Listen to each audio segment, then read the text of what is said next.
यहाँ हर कहानी सिर्फ कहानी नहीं होती, यहाँ छुपे होते हैं राज, जुनून और खतरनाक रिश्ते। जहाँ प्यार हदें पार कर जाता है और भरोसा एक पल में टूट जाता है। ये दुनिया है पावर, पैशन और धोखे की, जहाँ हर चेहरा मासूम नहीं और हर रिश्ता सच्चा नहीं। अगर आप तैयार हैं उन कहानियों के लिए जो दिल भी जलाएं और दिमाग भी हिला दें, तो स्वागत है आपका सीएम नॉवल में, जहां हर एपिसोड में मिलेगा थोड़ा इश्क, थोड़ा जुनून और बहुत सारा ट्विस्ट।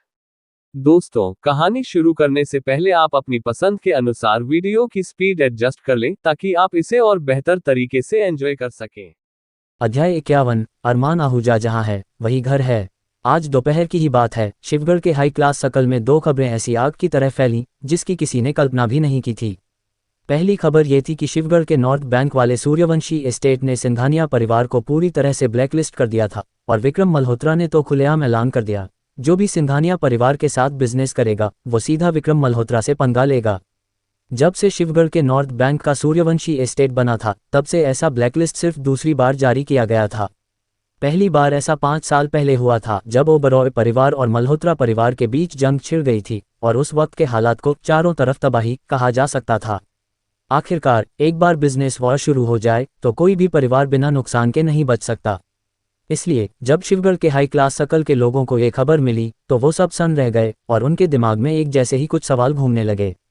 शिवगढ़ का सिंघानिया परिवार। शिवगढ़ का सिंघानिया परिवार कब से इस लायक हो गया कि मल्होत्रा परिवार उस पर ध्यान दे? क्या ये मच्छर मारने के लिए तोप चलाने जैसी बात नहीं है? क्या सीईओ मल्होत्रा अब बूढ़े और कमजोर हो रहे हैं जो ऐसी बेवकूफ़ी भरी हरकतें करने लगे हैं? एक छोटे से सिंघानिया परिवार से निपटने के लिए क्या सच में ब्लैकलिस्ट निकालने की ज़रूरत है? कुछ लोगों ने तो अलग अलग सोर्स से पूछताछ भी शुरू कर दी। शिवगढ़ का सिंघानिया परिवार, क्या शिवगढ़ में अब भी कोई सिंघानिया परिवार बचा है? फिर उन्हें जो जवाब मिला वो सब जगह एक ही था, मायरा सिंघानिया। ये नाम सुनते ही वो अचानक से होश में आए और बोले, ओह, तो ये वो वाला शिवगढ़ का सिंघानिया परिवार है। ये सच था, शिवगढ़ में सिंघानिया परिवार की जो भी इज्जत थी वो पूरी तरह से मायरा सिंघानिया की अपनी काबिलियत और उसके करिश्मे की वजह से थी। शिवगढ़ के हाई क्लास सर्कल ने कभी उस नाम मात्र के सिंघानिया परिवार को अहमियत नहीं दी थी, वो लोग सिर्फ मायरा सिंघानिया को मानते थे। आखिरकार मायरा सिंघानिया ने उन्हें जो असली मुनाफा कमा कर दिया था वो काफ़ी भारी भरकम था। रही बात पहले वाले सिंघानिया परिवार की, जब तक वो कोई नुकसान नहीं कराते थे तब तक मुनाफे की तो बात ही छोड़ दो। इसलिए कुछ पल के लिए जो न्यूट्रल परिवार सूर्यवंशी एस्टेट का हिस्सा नहीं थे वो हिचकिचाने लगे कि सिंघानिया परिवार से रिश्ते तोड़ें या नहीं। आखिरकार सिंघानिया परिवार से रिश्ते तोड़ने का नुकसान बहुत बड़ा था। ये मल्होत्रा परिवार से पंगा लेने से भी बड़ा नुकसान था और वो इसे बर्दाश्त नहीं कर सकते थे। उनके हाथ में जो मुनाफा आ रहा था सिर्फ वही सबसे असली और भरोसेमंद था। लेकिन हाई क्लास सर्कल में जो दूसरी खबर उड़ी उसने रातों रात इन न्यूट्रल परिवारों को नॉर्थ बैंक के सूर्यवंशी एस्टेट की तरफ कर दिया और उन सब ने सिंघानिया परिवार को मैसेज भेजकर अपनी पार्टनरशिप खत्म करने का ऐलान कर दिया। दूसरी खबर ये थी, मायरा सिंघानिया अब शिवगढ़ के सिंघानिया परिवार को नहीं संभालेगी, उनकी जगह दशरथ सिंघानिया की बहू कोमल सिंघानिया लेगी। ये असल में दशरथ सिंघानिया की पीआर स्ट्रैटेजी थी। इस इरादे से ये खबर फैलाई गई थी ताकि उनके बिजनेस पार्टनर्स का भरोसा बना रहे। ये सब उन्हें ये समझाने के लिए था कि अरमान आहूजा, उसकी पत्नी और मल्होत्रा परिवार के बीच की दुश्मनी का सिंघानिया परिवार से कोई लेना देना नहीं है। उन्हें लगा था कि इस पैंतरे से बिजनेस पार्टनर्स वापस आ जाएंगे और सिंघानिया परिवार के साथ दोबारा काम शुरू कर देंगे। जैसे ही ये खबर बाहर आई, दशरथ सिंघानिया के फ़ोन पर सच में धड़ाधड़ मैसेज के नोटिफिकेशन बजने लगे। खुशी से फूलते हुए उन्होंने तुरंत अपना फ़ोन खोला, ये सोचकर कि उनकी इस चाल ने सिंघानिया परिवार को डूबने से बचा लिया है और बिजनेस पार्टनर्स लौट आए हैं। लेकिन जब उन्होंने अपने फ़ोन पर मैसेज पढ़े तो दशरथ सिंघानिया को सच में एहसास हुआ कि वो इस बार कितनी भयानक गलती कर बैठे थे। सारे मैसेज उन न्यूट्रल थर्ड पार्टी परिवारों की तरफ से थे और उन सब ने ये ऐलान किया था कि सिंघानिया परिवार के साथ उनका बिजनेस तुरंत खत्म किया जाता है। कोमल सिंघानिया, जिसने छुपकर फ़ोन के मैसेज पढ़ लिए थे, उसका चेहरा पीला पड़ गया। वो तुरंत आगे आए और दशरथ सिंघानिया से बोली, पापा, ऐसा नहीं है कि मैं अपनी जिम्मेदारी से भाग रही हूँ, पर मुझ में इतनी काबिलियत नहीं है कि इस बिखरे हुए रायते को समेट सकूं। तुम ही सिंघानिया परिवार को संभालने के लिए किसी ज्यादा काबिल इंसान को चुन लो। तुम। दशरथ सिंघानिया ने कोमल सिंघानिया की तरफ उंगली उठाई। वो लगभग बेहोश ही होने वाले थे क्योंकि उनकी सांसें उखड़ रही थीं। कोमल सिंघानिया ने ऐसा बर्ताव किया जैसे कुछ हुआ ही ना हो। वो बिस्तर के पास बैठ गई और राकेश सिंघानिया के लिए सेब छीलने का नाटक करने लगी। जब वो अभी तक होश में ही नहीं आया था तो भला वो सेब कैसे खा सकता था। ये देखकर दशरथ सिंघानिया लगा जैसे एक ही पल में कई साल बूढ़े हो गए। उनके शरीर में जो थोड़ी बहुत जान बची थी उसने भी जवाब दे दिया और उनका शरीर व्हीलचेयर पर निढाल हो गया। काफी देर बाद जब वो थोड़े होश में आए तो उन्होंने पास ही चुपचाप बैठे राजेश सिंघानिया और उसकी पत्नी से कहा, राजेश, मौजूदा परेशानी से निपटने के लिए कंपनी का रिजर्व फंड इनफ्रीज कर दो। और रिया, अपनी बहन को कॉल करो और उससे कहो कि वो वापस आकर सारा काम संभाल ले। रिजर्व फंड वो इमरजेंसी पैसा होता है जिसे हर कंपनी बचाकर रखती है। खास तौर पर जब पैसों की कमी हो जाए, तुम अपने सप्लायर्स को पैसे देना तो बंद नहीं कर सकते ना। अगर ऐसा हुआ तो तुम्हें माल कौन देगा? इसलिए सप्लायर्स और मैन्युफैक्चरर्स के पैसे रुकने नहीं चाहिए। रिजर्व फंड का होना किसी भी कंपनी की आखिरी नींव के बराबर होता है। पापा, क्या तुम भूल गए?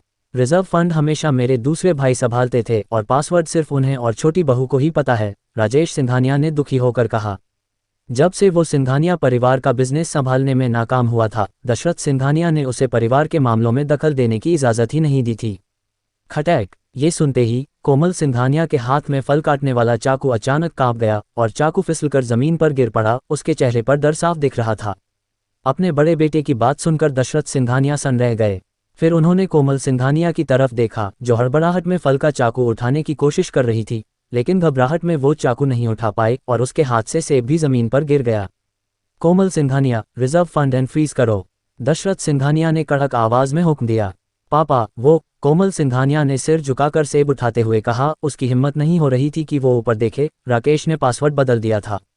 मुझे नहीं पता। ये सुनकर दशरथ सिंघानिया गुस्से से आग बबूला हो गए। उन्होंने तड़ाक से अपनी व्हीलचेयर का हत्था पीटा और दहाड़े, कोमल सिंघानिया, आखिर तुम करना क्या चाहती हो? उस आवाज में इतनी गूंज थी कि कोई सोच भी नहीं सकता था कि ये कमजोर हो चुके दशरथ सिंघानिया की आवाज है। कोमल सिंघानिया इतनी डर गई कि वो जमीन पर गिर पड़ी। उसका पूरा शरीर कांप रहा था। उसे समझ नहीं आ रहा था कि वो सच उगल दे या नहीं। रोहन सिंघानिया ने अपने दादाजी को इतना गुस्से में पहले कभी नहीं देखा था। यहाँ तक कि जब उसके बड़े ताऊ ने कंपनी का नुकसान कराया था तब भी उसके दादाजी ने सिर्फ निराशा से सिर हिलाया था और आह भरी थी। लेकिन उस वक्त उसकी चचेरी बहन मायरा सिंघानिया आगे आई थी और अपने तेज दिमाग और सख्त फैसलों से बाजी पलट दी थी। सिंघानिया परिवार को दिवालिया होने की कगार से निकालकर एक एक कदम बढ़ाते हुए राजवंश एन्क्लेव तक ले आई थी। लेकिन अब क्या? रोहन सिंघानिया को लगा कि अब उसे आगे आना ही पड़ेगा। सिंघानिया परिवार का हिस्सा होने के नाते ये उसकी जिम्मेदारी थी। माँ, ऐसे वक्त में भी क्या तुम अभी भी दादाजी से छुपाना चाहती हो? रोहन सिंघानिया बुरी तरह कांप रहा था। ये पहली बार था जब उसने अपनी मां की मर्जी के खिलाफ कुछ बोला था। फिर वो मुड़ा और दशरथ सिंघानिया से बोला, दादाजी, रिजर्व फंड तो मां और पापा बहुत पहले ही इन्वेस्ट करने के लिए ले गए थे और उन्होंने सब कुछ गंवा दिया। जब उसके बेटे ने बोलना शुरू किया तो कोमल सिंघानिया झटपट जमीन से उठी। उसे आगे बोलने से रोकना चाहती थी, लेकिन तब तक बहुत देर हो चुकी थी। 30 करोड़, सब खत्म। दशरथ सिंघानिया ने फटी फटी आंखों से घबराई हुई कोमल सिंघानिया की तरफ देखा। ये जानकर कि अब वो कुछ छुपा नहीं सकती, कोमल सिंघानिया ने हार मानते हुए बस सिर हिला दिया। क्या मायरा को इस बारे में पता था? दशरथ सिंघानिया ने अपने दिल में उबल रहे गुस्से को दबाया। उनकी उंगलियों ने व्हीलचेयर के हत्थे को कसकर जकड़ लिया था।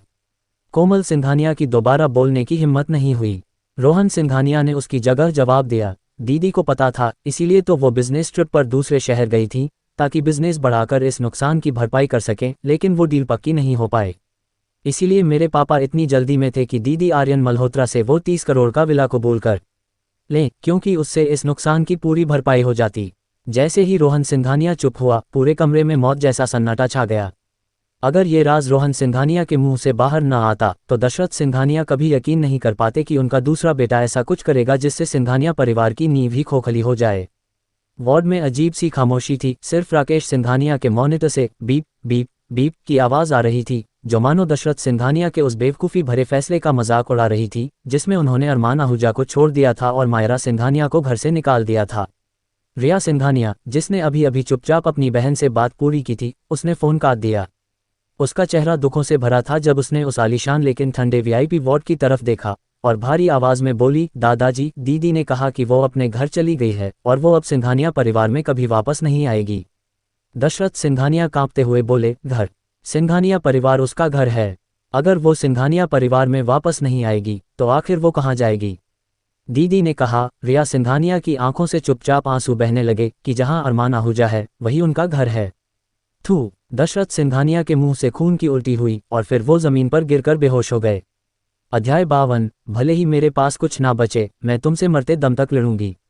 मायरा सिंघानिया ने अपनी बहन का फोन काटा, अपने कदम बढ़ाए और गजब के कॉन्फिडेंस के साथ अस्पताल के गेट से बाहर आ गई। अस्पताल के बाहर आसमान में सफ़ेद बादलों के टुकड़े थे, हल्की हल्की हवा चल रही थी और फूलों की धीमी धीमी महक आ रही थी। वो एक वक्त में बिजनेस वर्ल्ड की रानी थी, जिसके पास करोड़ों की दौलत थी। उसकी उंगली के एक इशारे पर करोड़ों की डील्स फाइनल हो जाती थीं। वो कोई भी महंगी चीज़ चाहती तो उसे चुटकियों में खरीद सकती थी। सिर्फ इतना ही नहीं, उसके पास वो रुतबा भी था जिसके बारे में वो दिखावटी लड़कियां सिर्फ सपने देख सकती थीं, पर कभी हासिल नहीं कर सकती थीं। बेटी हो तो मायरा सिंघानिया जैसी। कहा जा सकता है कि पुराने वाली मायरा ने न सिर्फ शोहरत और दौलत कमाई थी, बल्कि उसके पास गजब की खूबसूरती भी थी। ऐसा लगता था जैसे दुनिया की सारी अच्छी चीज़ें अकेले उसी के पास सिमट आई हों। न जाने कितनी औरतें उससे जलती थीं और उससे चिढ़ती थीं, न जाने कितने आदमी उसे पसंद करते थे और उसके पीछे पागल थे, और बिजनेस में तो उसे हराना नामुमकिन था। फिर भी वो खुश नहीं थी। हाँ, मायरा सिंघानिया इससे पहले कभी खुश नहीं रही थी। वो अपनी इस उदासी को लफ्ज़ों में बयां नहीं कर पाती थी, बस उसे लगता था कि उसकी ज़िंदगी में कुछ तो अधूरा है। आखिर वो क्या था, ये वो आज तक समझ नहीं पाई थी। लेकिन आज, या यूं कहें कि बस अभी अभी, उसे आखिरकार समझ आ गया कि जो चीज़ उसके पास नहीं थी वो कुछ और नहीं बल्कि घर था। सिंघानिया परिवार का विला उसके लिए घर नहीं था, वो बस आंधी तूफान से बचने की एक जगह थी। इसलिए जब अरमान आहूजा ने उसे शिखर स्वर्ग विला की चाबी दी और कहा कि ये उनका घर है, तो मायरा सिंघानिया के दिल में हलचल मच गई। हालांकि उसके हमेशा के ठंडे और खूबसूरत चेहरे ने उसकी नाजुक अदाओं के पीछे छुपी खुशी और घबराहट को बड़ी खूबी से छुपा लिया था। पैदा होने से लेकर आज तक मायरा सिंघानिया के पास कभी इतनी कम दौलत नहीं थी जितनी आज थी। फिर भी वो बहुत खुश थी, क्योंकि उसे महसूस हो रहा था कि उसका पूरा दिल और रूह किसी चीज़ से भर गई है। भले ही ये सिर्फ एक हल्का सा एहसास था और वो इस एहसास को कोई नाम नहीं दे पा रही थी, लेकिन वो इसे पूरी सच्चाई और साफ साफ महसूस कर सकती थी। अस्पताल के गेट के बाहर उस घास वाले मैदान पर खड़ी, जहां मरीज धूप सेंकते थे, सफ़ेद गाउन पहने मायरा सिंघानिया किसी अप्सरा जैसी लग रही थी। उसने एक गहरी सांस ली, अपना सिर हल्का सा तिरछा किया और अपने होंठ खोलकर उन दो काले कोट वाले आदमियों से बोली जो 3 मीटर पीछे उसके पीछे चल रहे थे, तुम्हें अब मेरे पीछे आने की कोई ज़रूरत नहीं है। मैं अब सिंघानिया परिवार की चेयरमैन नहीं रही। ये काले कोट वाले आदमी सिंघानिया परिवार ने खास तौर पर चेयरमैन की हिफाजत के लिए रखे थे। वो कुर्सी को मानते थे, इंसान को नहीं। उन दोनों ने एक दूसरे की तरफ देखा और सिर हिलाया। उनमें से एक ने कहा, मैडम मायरा, हमें तुम्हें इस आखिरी रास्ते तक छोड़ने दो। आज के बाद हम भी रिज़ाइन कर देंगे। एक बात थी जो उन्होंने नहीं कही, वो उस खड़ूस और मुश्किल औरत कोमल सिंघानिया की हिफाजत तो बिल्कुल नहीं करना चाहते थे। ऐसे इंसान के लिए अपनी जान जोखिम में डालना बेकार था। मायरा सिंघानिया ने अपनी बात कह दी थी। वो क्या चुनते हैं, इस पर उसने उन पर कोई जोर नहीं डाला। जैसी तुम्हारी मर्जी। ये कहकर वो अस्पताल के सामने वाली सड़क की तरफ चल दी और बॉडीगार्ड्स के कार से छोड़ने वाले ऑफर को ठुकरा दिया। कार सिंघानिया परिवार की थी और उसमें बैठने से उसे अजीब लगता। लेकिन वो कुछ ही कदम चली थी कि कुछ आवारा किस्म के लड़कों की एक भीड़ ने उसे घेर लिया। ये साफ था कि वो कोई तमाशा खड़ा करने आए थे। उसके पीछे चल रहे दोनों बॉडीगार्ड्स तुरंत आगे बढ़े और हिफाजत के लिए उसके दोनों तरफ खड़े हो गए। उस भीड़ में सबसे ज्यादा ध्यान खींचने वाली वो लड़की थी जो ठीक बीच में खड़ी थी, हालांकि वो सिर्फ नाम के लिए ध्यान खींच रही थी। उसने भी मायरा सिंघानिया जैसा ही सफ़ेद गाउन पहना हुआ था। नहीं, सिर्फ सफ़ेद गाउन ही एक जैसा नहीं था, बल्कि उसने जो बाकी चीज़ें और एक्सेसरीज पहनी थीं, वो भी हुबहू वैसी ही थीं। लड़की का नाम तान्या बजाज था, जो बजाज परिवार से थी, जिसका शिवगढ़ के नॉर्थ बैंक वाले सूर्यवंशी एस्टेट में सबसे निचला दर्जा था। वो भी एक नामी परिवार से थी, उसका भी सबसे निचला दर्जा था। उम्र भी बराबर थी और कपड़े भी एक जैसे पहने थे। लेकिन मायरा सिंघानिया से तुलना की जाए तो एक देसी कहावत में वो ऑनलाइन मंगवाए गए सस्ते कपड़े और असली ब्रांडेड कपड़े जैसा फ़र्क था। अगर इज्जत से कहें तो वो बस एक अजीब सी कॉपीकैट थी। ये सबको पता था कि तान्या बजाज आर्यन मल्होत्रा को पसंद करती थी। तो जब आर्यन मल्होत्रा देविका ओबरॉय के पीछे पागल था, तब उसने देविका के स्टाइल के हिसाब से ड्रेस पहनी। जब वो मायरा सिंघानिया के पीछे पड़ा तो उसने फिर से मायरा सिंघानिया की नकल उतारी, जिसकी वजह से वो इस बेमेल और अजीब से हुलिये में दिख रही थी। मायरा सिंघानिया, अब तुम में ऐसी क्या बात बची है कि आर्यन मल्होत्रा तुम्हें पसंद करे? तुम्हारे पास तो अब कुछ भी नहीं है। तुम मेरी बराबरी कैसे करोगी? तान्या बजाज ने सबसे पहले ताना मारते हुए कहा। जैसे ही उसे खबर मिली कि आर्यन मल्होत्रा अस्पताल में भर्ती है, वो फौरन सूर्यवंशी एस्टेट से भागी चली आई। रास्ते में उसे एक के बाद एक खबरें मिली कि मल्होत्रा परिवार सिंघानिया परिवार को पूरी तरह ब्लैकलिस्ट करने वाला है और मायरा सिंघानिया को सिंघानिया परिवार से निकाल दिया गया है। वो उसी वक्त खुशी से पागल हो गई और उसने अपने एक गुंडे दोस्त को कॉल करके कहा कि वो अस्पताल के गेट पर मायरा सिंघानिया का रास्ता रोकने की तैयारी करे। उसकी नज़र में सिंघानिया परिवार के बिना मायरा सिंघानिया की कोई औकात नहीं थी। ये सुनकर मायरा सिंघानिया ने अपना सिर तिरछा किया, कुछ पल सीरियस होकर सोचा और फिर पलटकर पूछा, मैंने कब तुम्हारी बराबरी की? ये सच था, मायरा सिंघानिया ने कभी किसी से मुकाबला करने के बारे में नहीं सोचा था। यहाँ तक कि जब शिवगढ़ के हाई क्लास लोग उसकी तुलना देविका ओबरॉय से करते थे, तब भी वो बस अपने रास्ते पर चलती रही। उसने कभी दिखावा नहीं किया और न ही कभी समझौता किया। लेकिन उसके सीरियस होकर सोचने के तरीके और ऊपर से उसके उस तीखे सवाल ने तान्या बजाज को अंदर तक जलाकर राख कर दिया। मायरा सिंघानिया, तुम इतना भाव क्यों खा रही हो? क्या ये सिर्फ इसलिए नहीं है कि तुम अपने खूबसूरत चेहरे के दम पर बूढ़े आदमियों के साथ सोती हो, जिससे तुम्हारे सिंघानिया परिवार का काम आसानी से चलता रहा? क्या तुम सच में खुद को बिजनेस जीनियस मानती हो? इस शकल के दबे छिपे रूल्स को कौन नहीं समझता? इतनी सती सावित्री बनने का नाटक क्यों? तान्या बजाज बहुत दिनों से ये बातें मायरा सिंघानिया के मुंह पर बोलना चाहती थी, लेकिन मायरा सिंघानिया के उस रुतबे और आभामंडल की वजह से उसे कभी सही मौका नहीं मिला था। लेकिन आज वो किसी भी कीमत पर चुप रहने वाली नहीं थी। मायरा सिंघानिया ने उसे ऊपर से नीचे तक देखा और एक ऐसा सवाल पूछा जिससे तान्या बजाज के मुंह से खून ही आ गया, क्या मैं तुम्हें जानती हूँ? तान्या बजाज हमेशा से मायरा सिंघानिया को अपनी दुश्मन मानती थी और उससे आगे निकलने की पूरी कोशिश करती थी, लेकिन मायरा सिंघानिया को तो ये भी नहीं पता था कि तान्या बजाज नाम की कोई चीज़ इस दुनिया में है भी। ये तो वही बात हो गई कि एक सड़क छाप ठेले वाला मुकेश अंबानी को अपना दुश्मन मान ले और मुकेश अंबानी को उस ठेले वाले की भनक तक न हो। कड़क तमाचा किसे कहते हैं? इसे कहते हैं कड़क तमाचा, और वो भी ऐसी गूंज के साथ। तान्या बजाज इतनी देर से बकवास किए जा रही थी, लेकिन मायरा सिंघानिया के उस छोटे से सवाल ने उसे अधमरा कर दिया था। गुस्से के मारे उसके गले से आवाज़ ही नहीं निकल रही थी। तुम जैसी घटिया औरत कोई ताज्जुब की बात नहीं की। तुम्हें अरमान आहूजा जैसा बेकार घर अजमाई ही मिला। एक कुतिया और एक नाकारा, क्या कमाल की जोड़ी है। सच कहूँ तो अगर मेरी शादी अरमान आहूजा जैसे किसी नल्ले से हुई होती तो मैं किसी बिल्डिंग से कूदकर अपनी जान दे देती। जब तान्या बजाज को मायरा सिंघानिया में कोई कमी नहीं मिली तो उसने अपना निशाना अरमान आहूजा पर साध लिया। चटाक, एक करारा गूंजता हुआ थप्पड़ पड़ा और तान्या बजाज के गाल पर 5 लाल उंगलियों के निशान छप गए। मायरा सिंघानिया के बगल में खड़े दोनों बॉडीगार्ड्स की आंखें फटी की फटी रह गईं। वो 3 साल से मायरा सिंघानिया की हिफाजत कर रहे थे और उन्होंने इस लड़की को कभी इतना गुस्सा होते नहीं देखा था। किसी को मारना तो बहुत दूर की बात है, लेकिन अब तुम मुझे धोखा दो, मेरी बेइज्जती करो, मुझे नीचा दिखाओ, मुझे नज़रअंदाज करो, मुझ पर कीचड़ उछालो और मुझे बदनाम करो, और मैं बस यही मान लूंगी कि तुमने अपनी दवाई नहीं खाई है, मायरा सिंघानिया ने शांति से कहा। इतना कहने के बाद उसका पूरा रुतबा अचानक बदल गया। उसकी आग उगलती आंखों ने तान्या बजाज को खौफ से कंपा दिया। लेकिन अगर तुमने मेरे पति के बारे में एक भी गलत शब्द कहा तो मैं, मायरा सिंघानिया, भले ही मेरे पास कुछ न हो, लेकिन मैं तुमसे आखिरी दम तक लड़ूंगी। ये कहते ही मायरा सिंघानिया तान्या बजाज के बगल से गुजर गई, मानो उसके पीछे खड़े रंग बिरंगे बालों वाले गुंडे वहां मौजूद ही न हों। वो पूरे गुरूर के साथ आगे बढ़ी, बिना 1 इंच पीछे हटे। क्या तुम सब यहाँ खड़े होकर घास छील रहे हो? ये बुढ़िया कह रही है, इसे पकड़ो।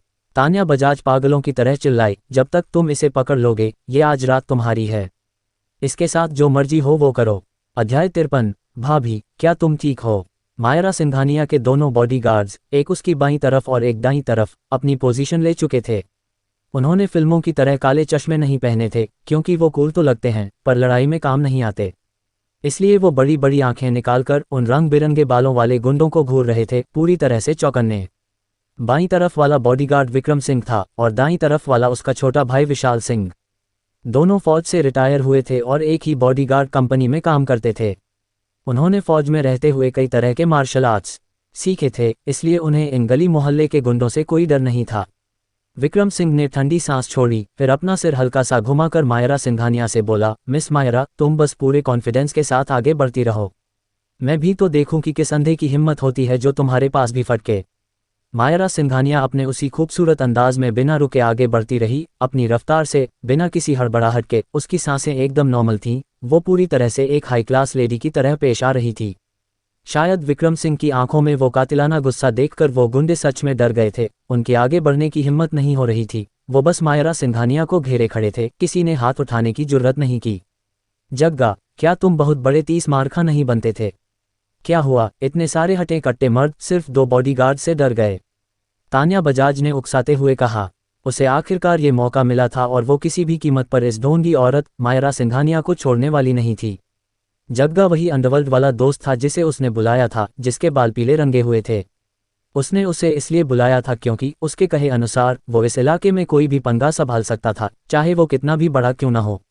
अबे तेरी तो, तुम्हारी हिम्मत कैसे हुई हमारे भाइयों को नीचा दिखाने की? सब लोग टूट पड़ो, अगर कुछ भी हुआ तो शेरा भाई हमें बचा लेंगे। जग्गा ने जमीन पर थूकते हुए कहा, मानो वो अपने भाइयों में जोश भी भर रहा था और खुद को भी तसल्ली दे रहा था। जैसे ही गुंडों ने शेरा भाई का नाम सुना, उनका पूरा हाव भाव ही बदल गया। ऐसा लगा जैसे उन्हें कोई जादुई कवच मिल गया हो जिस पर किसी हथियार का असर न हो। वो सब चिल्लाते हुए विक्रम और विशाल सिंह की तरफ दौड़े। चूंकि ये एक पब्लिक जगह थी, इसलिए किसी के भी पास हथियार नहीं थे, तो ये पूरी तरह से हाथ पैरों की लड़ाई थी। कुछ ही पलों में अस्पताल के लॉन में लात घूंसों की गूंज सुनाई देने लगी। गुंडे तो आखिर गुंडे ही होते हैं, उनकी ज्यादातर लड़ाइयाँ तो सिर्फ दिखावे की होती हैं और बात कभी आगे नहीं बढ़ती। आज भी वो बस यही सोचकर आए थे कि वो अपना भौकाल दिखाएंगे। उन्हें अंदाजा भी नहीं था कि सामने खड़े दो काले कोट वाले आदमी इतने निडर होंगे, जैसे वो अकेले 10-10 को निपटा सकते हों। अपनी गिनती और जोश के दम पर वो चिल्लाते हुए आगे बढ़े, लेकिन लात घूंसों की बरसात के बाद विक्रम और विशाल सिंह ने उनमें से ज्यादातर को कूटकर भगा दिया। सबके सब चिल्लाते और कराहते हुए भाग रहे थे, किसी न किसी को चोट लगी हुई थी। हालांकि विक्रम और विशाल सिंह के लिए भी ये सब आसान नहीं था। वो सिर्फ दोनों तरफ से लड़ ही नहीं रहे थे, बल्कि सबसे बड़ी दिक्कत ये थी कि वो इतनी बड़ी भीड़ को रोक नहीं पा रहे थे। वो सामने से तो बचा सकते थे, लेकिन पीछे से नहीं। अगर मायरा सिंघानिया वहां न होती तो ये दोनों भाई पीठ से पीठ मिलाकर एक दीवार बन जाते। लेकिन मायरा सिंघानिया के बीच में होने की वजह से जिसकी उन्हें हिफाजत करनी थी, वो बुरी तरह फंस गए थे। दोनों की पीठ पर कई जोरदार लातें पड़ी थीं और अब उनकी सांसें भी उखड़ने लगी थीं। लंबी खींचने वाली लड़ाई हमेशा सबसे ज्यादा थका देने वाली होती है।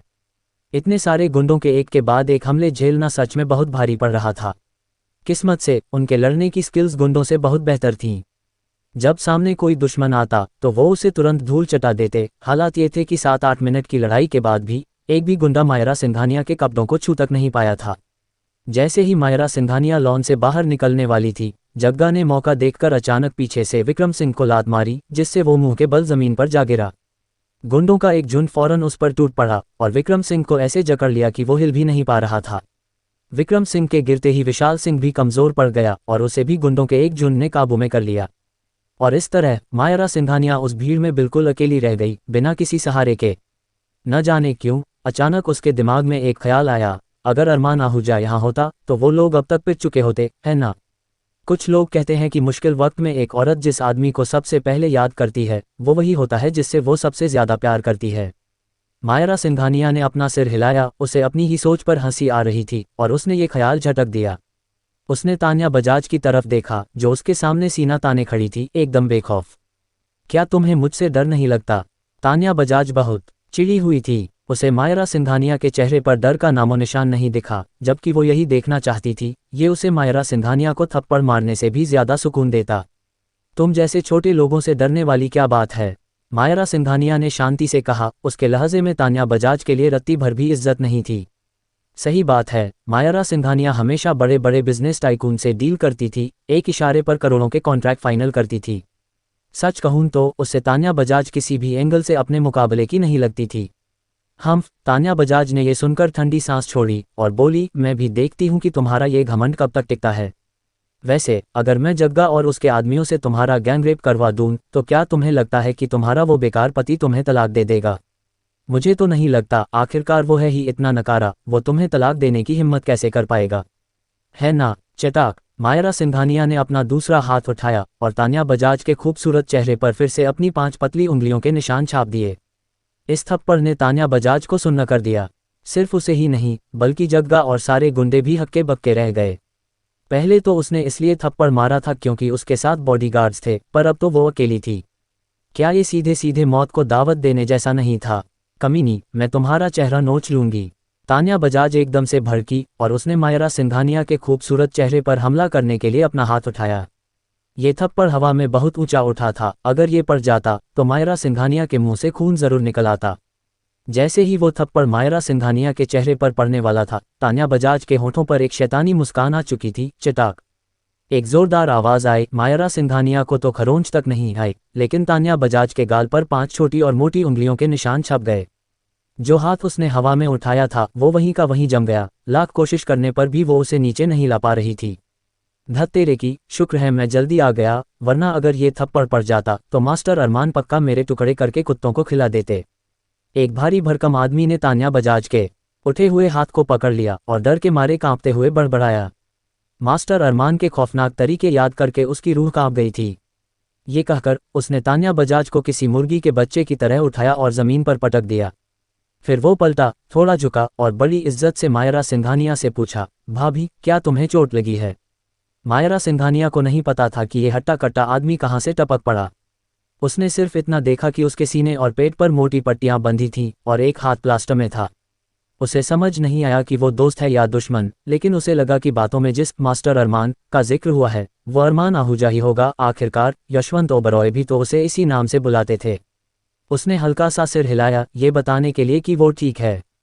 जमीन पर गिरी तान्या बजाज ने जब देखा कि मायरा सिंघानिया को थप्पड़ मारने और उसका गैंगरेप करवाने का उसका सालों का सपना एक अजनबी की वजह से टूट गया है तो वो आग बबूला हो गई। वो झटपट उठी और जग्गा की नाक पर उंगली रखकर चिल्लाई, जग्गा तुम वहां खड़े खड़े क्या मुंह ताक रहे हो? जाओ और इस अपाहिज का दूसरा हाथ भी तोड़ दो।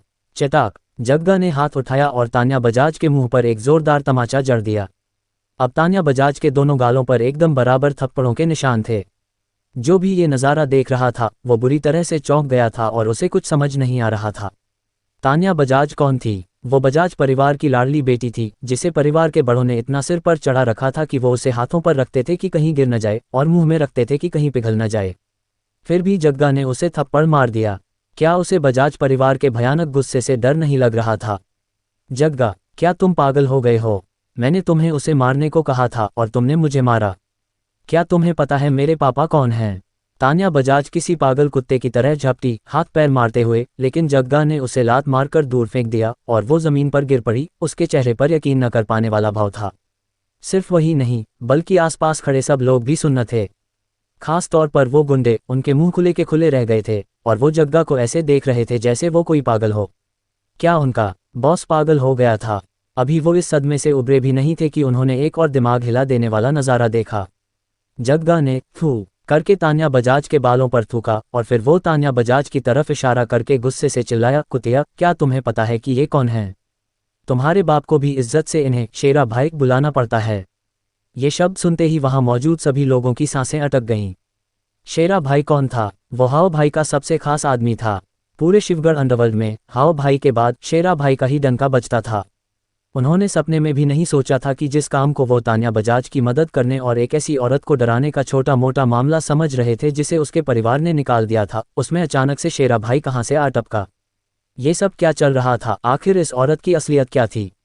और जग्गा इतना कहने के बाद लोगों की हैरानी को पूरी तरह नज़रअंदाज करते हुए एक पालतू कुत्ते की तरह शेरा के सामने झुककर गिड़गिड़ाने लगा, शेरा भाई तुम जैसे बड़े आदमी यहाँ कैसे? शेरा ने हाथ उठाया और जग्गा के सिर पर एक ऐसा थप्पड़ मारा कि उसका दिमाग झन्ना गया और बोला, मैं क्या करना चाहता हूँ? क्या इसकी रिपोर्ट मुझे तुम्हें देनी पड़ेगी? थप्पड़ खाने के बाद भी जग्गा को गुस्सा नहीं आया, बल्कि उसने दर्द सहा और रोने से भी बदतर एक झूठी मुस्कान अपने चेहरे पर लाते हुए लगातार सिर हिलाकर कहा, जी भाई। शेरा ने अपनी बात खत्म की और जल्दी से पलटा। उसने अपने खौफनाक चेहरे पर एक जबरदस्ती की मुस्कान लाए और मायरा सिंघानिया से बोला, भाभी मैं अस्पताल में चेकअप के लिए आया था, तभी मुझे मास्टर अरमान का कॉल आया। उन्होंने बताया कि तुम्हारे साथ सिंघानिया परिवार में बहुत बुरा बर्ताव हुआ है और उन्होंने मुझे तुरंत आकर तुम्हें सही सलामत ले जाने को कहा। शुक्र है, लाख लाख शुक्र है, अगर मुझे ज़रा भी देर हो जाती तो वो चुड़ैल अपने मंसूबे में कामयाब हो जाती। ये सुनकर सबके चेहरों पर और भी ज्यादा हैरानी छा गई। शिवगढ़ में ये मास्टर अरमान कब से आ गया?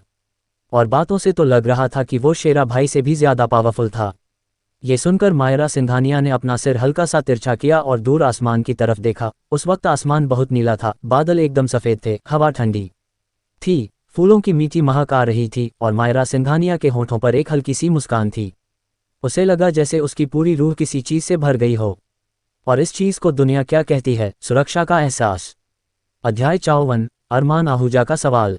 राजवंश थाना शिवगढ़ सिटी पुलिस का राजवंश डिस्ट्रिक्ट ब्रांच है, जो इसके 8 बड़े इलाकों में से एक है और पूरे राजवंश डिस्ट्रिक्ट की कानून व्यवस्था संभालने की जिम्मेदारी इसी की है। डीसीपी मयूर कदम 45 साल के हैं, जिनका कोई बड़ा पॉलिटिकल बैकग्राउंड नहीं है। वो अपनी मेहनत के दम पर एक एक सीढ़ी चढ़कर यहाँ तक पहुँचे हैं। उनके अंदर अभी भी ऊंचे ओहदे पर पहुंचने की आग बाकी थी, भले ही इसका मतलब उन्हें सिटी ब्रांच में डिप्टी डायरेक्टर बनाकर भेज दिया जाए, जो ब्रांच डीसीपी से सुनने में कहीं ज़्यादा अच्छा लगेगा और रिटायरमेंट के बाद तगड़ी पेंशन भी मिलेगी। लेकिन इस मुकाम पर पहुंचने के बाद बिना किसी गॉडफादर के इशारे के आगे बढ़ना लगभग नामुमकिन है। वो इस बात को अच्छी तरह समझते थे, इसीलिए वो पिछले कुछ दिनों से राजवंश एनक्लेव के चक्कर काट रहे थे। भले ही वो पहाड़ी की चोटी वाले सबसे अमीर परिवारों से न मिल पाएं, लेकिन मानसरोवर झील के पास रहने वाले परिवारों में से भी अगर कोई एक उनके लिए अच्छी सिफारिश कर दे तो उनका प्रमोशन पक्का था। इन कुछ दिनों की भाग दौड़ के बाद आखिरकार वो राजवंश एनक्लेव के मेहरा परिवार के मुखिया राजन मेहरा से संपर्क करने में कामयाब हो ही गए थे और सफलता बस उनके कदम चूमने ही वाली थी। लेकिन तभी अंजलि देसाई नाम की एक मुसीबत आ धमकी। वो अपनी पूरी टीम लेकर सीधे राजवंश एनक्लेव में घुस गई और वहां रहने वाले एक आदमी को गिरफ्तार कर लिया। क्या ये सीधे सीधे उनके प्रमोशन के रास्ते में रोड़ा अटकाना नहीं था? क्योंकि ये बात तो जगजाहिर है कि राजवंश एनक्लेव के लोग हमेशा एक होकर रहते हैं। एक परिवार से पंगा लेने का मतलब है पूरे राजवंश एनक्लेव से दुश्मनी मोल लेना।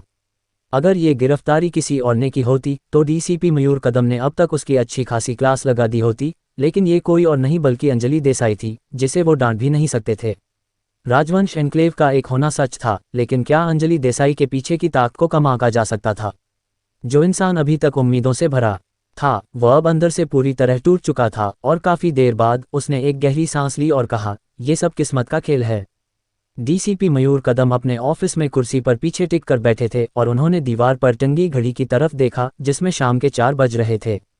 अभी छुट्टी होने में 1.5 घंटा बाकी था, लेकिन डीसीपी मयूर कदम ने अपना सामान समेटना शुरू कर दिया था, जाने की तैयारी कर रहे थे। उनके प्रमोशन की सारी उम्मीदें पानी में बह चुकी थी, इसलिए उन्होंने भी कामचोरी शुरू कर दी थी। ठक ठक ठक दरवाजे पर कुछ खटखटाहट हुई और इससे पहले कि डीसीपी मयूर कदम अंदर आ जाओ कह पाते, दरवाज़ा बड़ी बेताबी से खोल दिया गया। चटक लाल रंग की ड्रेस पहने एक औरत अंदर आए। उसके हाई हील्स की खटखट की आवाज़ हर कदम के साथ गूंज रही थी, एक ऐसी साफ और तेज़ आवाज़ जो मानो सीधे रूह तक उतर रही हो। गजब की खूबसूरत, बेमिसाल, ये सोच थी डीसीपी मयूर कदम की। एक ऐसा इंसान जो अपनी जिंदगी से हार मान चुका था, इस अचानक आए मेहमान को देखकर उन्हें अचानक लगने लगा कि जिंदगी अब भी बहुत रंगीन है। लेकिन वो जल्दी ही होश में आ गए। ऐसी औरत गुलाब के फूल जैसी होती है, खूबसूरत लेकिन कांटों से भरी। अगर किसी में कुछ खास काबिलियत नहीं है तो इसके पास जाने से सिर्फ उसे खुद ही चोट लगेगी। डीसीपी मयूर कदम के अंदाजे ने उन्हें बता दिया था कि इस औरत का बैकग्राउंड कोई आम नहीं हो सकता। मेरा नाम देविका ओबरॉय है और मैं ओबरॉय परिवार की तरफ से अरमान आहूजा से मिलने आई हूँ, देविका ने सीधे शब्दों में कहा। देविका ओबरॉय, ओबरॉय परिवार, हे भगवान, शिवगढ़ का ओबरॉय परिवार, दक्षिण की कुबेर। डीसीपी मयूर कदम अपनी कुर्सी से झटके से उठे, जल्दी से अपनी डेस्क के चक्कर लगाए और उसका स्वागत करने के लिए दौड़े। उनका लहजा पहले से कहीं ज्यादा झुका हुआ था और कोई चारा भी तो नहीं था। शिवगढ़ के साउथ बैंक के इस छोटे से हिस्से में कौन नहीं जानता था कि शिवगढ़ का ओबरॉय परिवार कितनी बड़ी ताकत और रुतबा रखता है, जिनके एक इशारे पर कुछ भी हो सकता है। सिटी ब्रांच के डिप्टी डायरेक्टर की तो बात ही छोड़ दो, खुद डायरेक्टर का पद भी ओबरॉय परिवार के एक शब्द पर टिका था। उन्होंने ओबरॉय परिवार की चापलूसी करने के बारे में तो कभी सोचा भी नहीं था, लेकिन अपनी मौजूदा काबिलियत के हिसाब से मेहरा परिवार तक पहुंच जाना भी ऐसा था जैसे उनके पुरखों की दुआ कबूल हो गई हो। लेकिन अरमान आहूजा, ये आदमी कौन था? वो इतना खास था कि ओबरॉय परिवार की तरफ से देविका ओबरॉय खुद उससे मिलने आई थी। क्या उसकी दक्षिण की कुबेर की पहचान ही काफ़ी नहीं थी? उन्होंने राजवंश एनक्लेव में ऐसे किसी आदमी का नाम कभी नहीं सुना था। क्या वो शहर का कोई अमीरजादा हो सकता है? नहीं, ऐसा नहीं हो सकता। अगर वो शहर का कोई अमीरजादा होता तो उन्हें इसकी खबर बहुत पहले ही मिल जाती। ये ख्याल डीसीपी मयूर कदम के दिमाग में बिजली की तरह दौड़े और फिर उन्हें अचानक याद आया कि अंजलि देसाई ने जिस आरोपी को गिरफ्तार किया था उसका नाम अरमान आहूजा था। ये सोचते ही डीसीपी मयूर कदम के होश उड़ गए। वो झुंझुनाहट ऐसी थी जैसे लाखों चींटियां उनके सिर को लगातार काट रही हों। उनका मन कर रहा था कि अपना सिर दीवार पर दे मारें। अंजलि देसाई, ओ अंजलि देसाई, तुमने मुझे बर्बाद कर दिया। तुम्हें पंगा लेने के लिए यही आदमी मिला था। तुमने ऐसे आदमी से पंगा ले लिया जिससे मिलने खुद ओबरॉय परिवार आया है।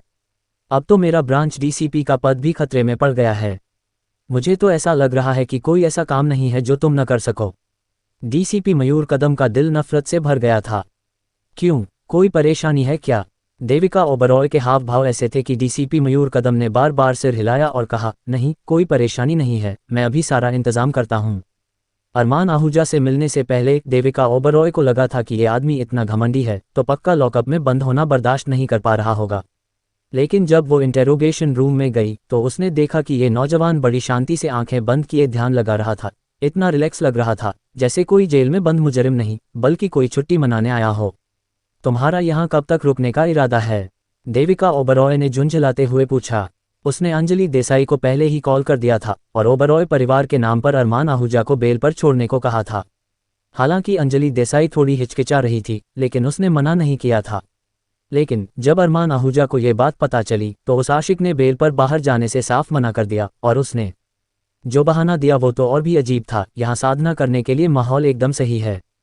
साधना गई भाड़ में। देविका ओबरॉय, जिसे शिवगढ़ सिटी में अपनी नज़ाकत और तहजीब के लिए जाना जाता था, पहली बार खुद को गालियां देने से रोक नहीं पाए। उसके पिता अभी भी अस्पताल के बिस्तर पर पड़े थे, जिंदगी और मौत के बीच झूल रहे थे, नहीं पता कि वो कब तक टिक पाएंगे। और ये आदमी यहाँ जेल की कालकोठरी को स्वर्ग मानकर बैठा था। आखिर इस इंटेरोगेशन रूम में ऐसा क्या खास था? क्या ये उसके शिखर स्वर्ग विला से भी बेहतर था? गुस्से में आग बबूला होकर देविका ओबरॉय राजवंश थाना पहुंच गई थी, सिर्फ उससे आमने सामने बात करने और ये देखने के लिए कि इस होनहार महागुरु के दिमाग में आखिर चल क्या रहा है। अरमान आहूजा ने उसके सवाल का कोई जवाब नहीं दिया, बल्कि पलटकर पूछा, तुम्हारे पास शेरा का नंबर होगा, है ना?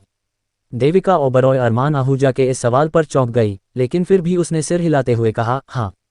क्यों? उसे कॉल करो, मुझे उससे कुछ कहना है। अरमान आहूजा का सीरियस चेहरा देखकर देविका ओबरॉय ने और कुछ नहीं पूछा और सीधा शेरा का नंबर डायल कर दिया, फिर फोन अरमान आहूजा को थमा दिया। कानून के हिसाब से इंटेरोगेशन रूम में कॉल करना मना था, लेकिन डीसीपी मयूर कदम पास ही खड़े थे और उन्होंने इस बात को पूरी तरह नज़रअंदाज कर दिया। वो बस अपने जूतों की नोक को ऐसे घूर रहे थे मानो वहां कोई अजूबा हो। कॉल कनेक्ट हुआ और शेरा की भारी भरकम आवाज़ तुरंत गूंजी, लेकिन अरमान आहूजा ने बीच में ही बात काटते हुए कहा, मुझे कोई मतलब नहीं है कि तुम क्या कर रहे हो या कहाँ हो, तुम तुरंत संजीवन इंटरनेशनल अस्पताल पहुंचो। अगर मायरा सिंघानिया को खरोंच भी आई तो मैं तुम्हारे टुकड़े करके कुत्तों को खिला दूंगा और मुझे इसका कोई मलाल नहीं होगा। इतना कहकर अरमान आहूजा ने फ़ोन काट दिया, उसे देविका ओबरॉय की तरफ उछाला और दोबारा आंखें बंद करके ध्यान में लग गया। देविका ओबरॉय, जो ये सब देख रही थी, वो बस सन रह गई। कुछ पल के लिए उसके दिमाग में जाने क्या क्या ख्याल आए, उसके चेहरे के भाव लगातार बदलते रहे और आखिरकार उसके चेहरे पर सिर्फ जलन और एक कड़वाहट ही बची और वो बोली, अरमान आहूजा, तुम यहाँ से इसलिए नहीं जाना चाहते क्योंकि तुम्हें डर है कि मायरा सिंघानिया, जिसे सिंघानिया परिवार ने धक्के मारकर निकाल दिया है और जिसके पास अब कुछ नहीं बचा है, वो तुम्हें ढूंढ नहीं पाएगी, इसलिए तुम यहीं इंतजार करना चाहते हो, है ना? अगर ऐसा है तो ये आदमी कितना ज्यादा फिक्रमंद होगा कि वो ऐसी छोटी छोटी बातों का भी ख्याल रखता है। देविका ओबरॉय ने कभी खुद को मायरा सिंघानिया से कमतर नहीं समझा था, भले ही वो 4 सुंदरियों में दूसरे नंबर पर थी, फिर भी उसे ये बात हजम नहीं होती थी। लेकिन आज इस पल में उसे आखिरकार एहसास हो गया कि जब बात एक पति चुनने की आती है तो मायरा सिंघानिया की बराबरी दुनिया में कोई नहीं कर सकता। अरमान आहूजा ने कोई जवाब नहीं दिया, लेकिन अपनी आंखें बंद किए हुए ही उसने बड़ी शांति से देविका ओबरॉय से पूछा, क्या तुम्हारा ओबरॉय परिवार शिवगढ़ के नॉर्थ और साउथ दोनों बैंकों पर राज करना चाहता है? जैसे ही ये लफ्ज़ उसके मुंह से निकले, डीसीपी मयूर कदम, जो पास ही खड़े होकर इंतजार कर रहे थे, उन्होंने तुरंत कॉल अटेंड करने का नाटक किया और कमरे से बाहर निकल गए। देवताओं की इस लड़ाई के बारे में वो जितना कम जाने उतना ही उनके लिए अच्छा था, कहीं ऐसा ना हो कि वो बिना बात के बीच में पीस जाएं। देविका ओबरॉय ने अरमान आहूजा की तरफ, जो उससे उम्र में छोटा था, एक अजीब सी उलझन भरी नज़रों से देखा।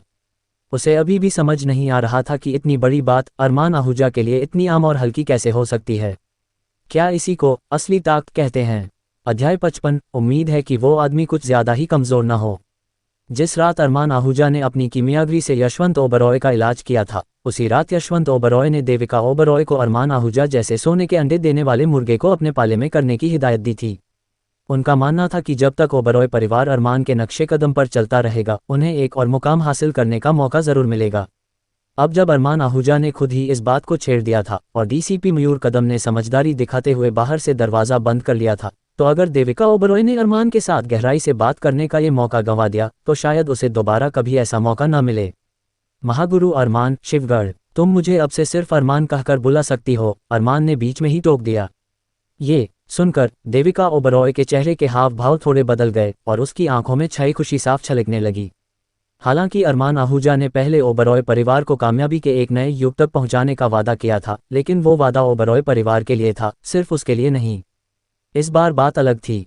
अरमान आहूजा का उसे उसके नाम से बुलाने की इजाज़त देना इस बात का सबूत था कि उन दोनों के बीच का रिश्ता कम से कम पहले के मुकाबले थोड़ा करीब आ गया था।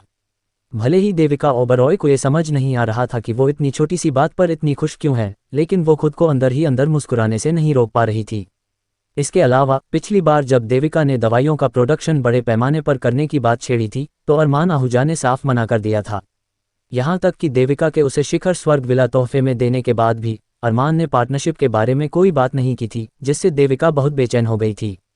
लेकिन अब जो दिल इतने लंबे समय से अटका हुआ था, वो आखिरकार अपनी जगह पर वापस आ गया। अरमान, सच कहूं तो शिवगढ़ हमेशा से हमारे ओबरॉय परिवार की जन्मभूमि रहा है। पूरे शिवगढ़ में लोग सिर्फ राजवंश एनक्लेव का ही नाम सुनते थे। सूर्यवंशी एस्टेट के बारे में तो किसी ने सुना भी नहीं था, देविका ओबरॉय ने पूरे गुरूर के साथ कहा। लेकिन फिर उसने बात घुमाई और आगे बोली, लेकिन फिर अचानक विक्रम मल्होत्रा न जाने कहां से आ टपका। उसने शिवगढ़ के नॉर्थ बैंक पर अपना डेरा जमाया और सूर्यवंशी एस्टेट खड़ा कर दिया। बहुत ही कम समय में उसने कई ताकतवर परिवारों को वहां बसने के लिए अपनी तरफ खींच लिया। तभी जाकर आज के ये हालात बने हैं, जहां ओबरॉय और मल्होत्रा परिवार नदी के आर पार शहर को बांटकर राज कर रहे हैं। जब देविका ओबरॉय ने दोनों परिवारों का जिक्र किया, तो उसने ओबरॉय और मल्होत्रा परिवार कहा, जिसमें ओबरॉय पहले और मल्होत्रा बाद में आया, जो लोगों के बीच मशहूर नॉर्थ के मल्होत्रा साउथ के ओबरॉय वाली कहावत के बिल्कुल उलट था। इसका मतलब तो साफ था। अरमान आहूजा के मौजूदा शरीर की यादों में इस पुरानी घटना की एक धुंधली सी झलक थी। उसे याद था कि सूर्यवंशी एस्टेट शायद 7-8 साल पहले बना था और लोग वहां रहने लगे थे। उस वक्त जिस जमीन पर सूर्यवंशी एस्टेट बना था, ओबरॉय परिवार हर हाल में उसे हासिल करना चाहता था। लेकिन जब नीलामी के नतीजे आए, तो वो जमीन विक्रम मल्होत्रा की कंपनी के हाथ लग गई, जिससे उस वक्त सभी लोग बुरी तरह चौंक गए थे। मल्होत्रा ग्रुप भी उसी वक्त पहली बार शिवगढ़ में लोगों की नज़रों में आया था। उसके बाद से मल्होत्रा ग्रुप को रोकना नामुमकिन हो गया और उसने एक के बाद एक हमले करने शुरू कर दिए। उसने न सिर्फ कई छोटी कंपनियों पर कब्जा किया, बल्कि 5 साल पहले शिवगढ़ के सरताज ओबरॉय परिवार को भी खुलेआम चुनौती दे डाली।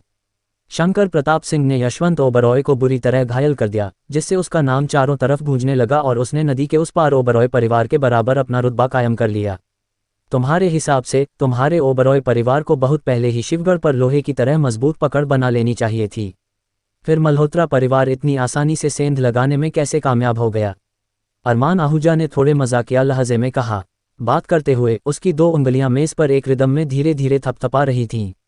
हालांकि आवाज़ बहुत हल्की थी, लेकिन इससे देविका ओबरॉय को एक ऐसी ताकत का एहसास हुआ जो सीधा उसकी रूह पर चोट कर रही थी। देविका को ये तो पता नहीं चल सकता था कि अरमान आहूजा की थपथपाहट की रिदम उसके दिल की धड़कन से बिल्कुल मेल खा रही थी।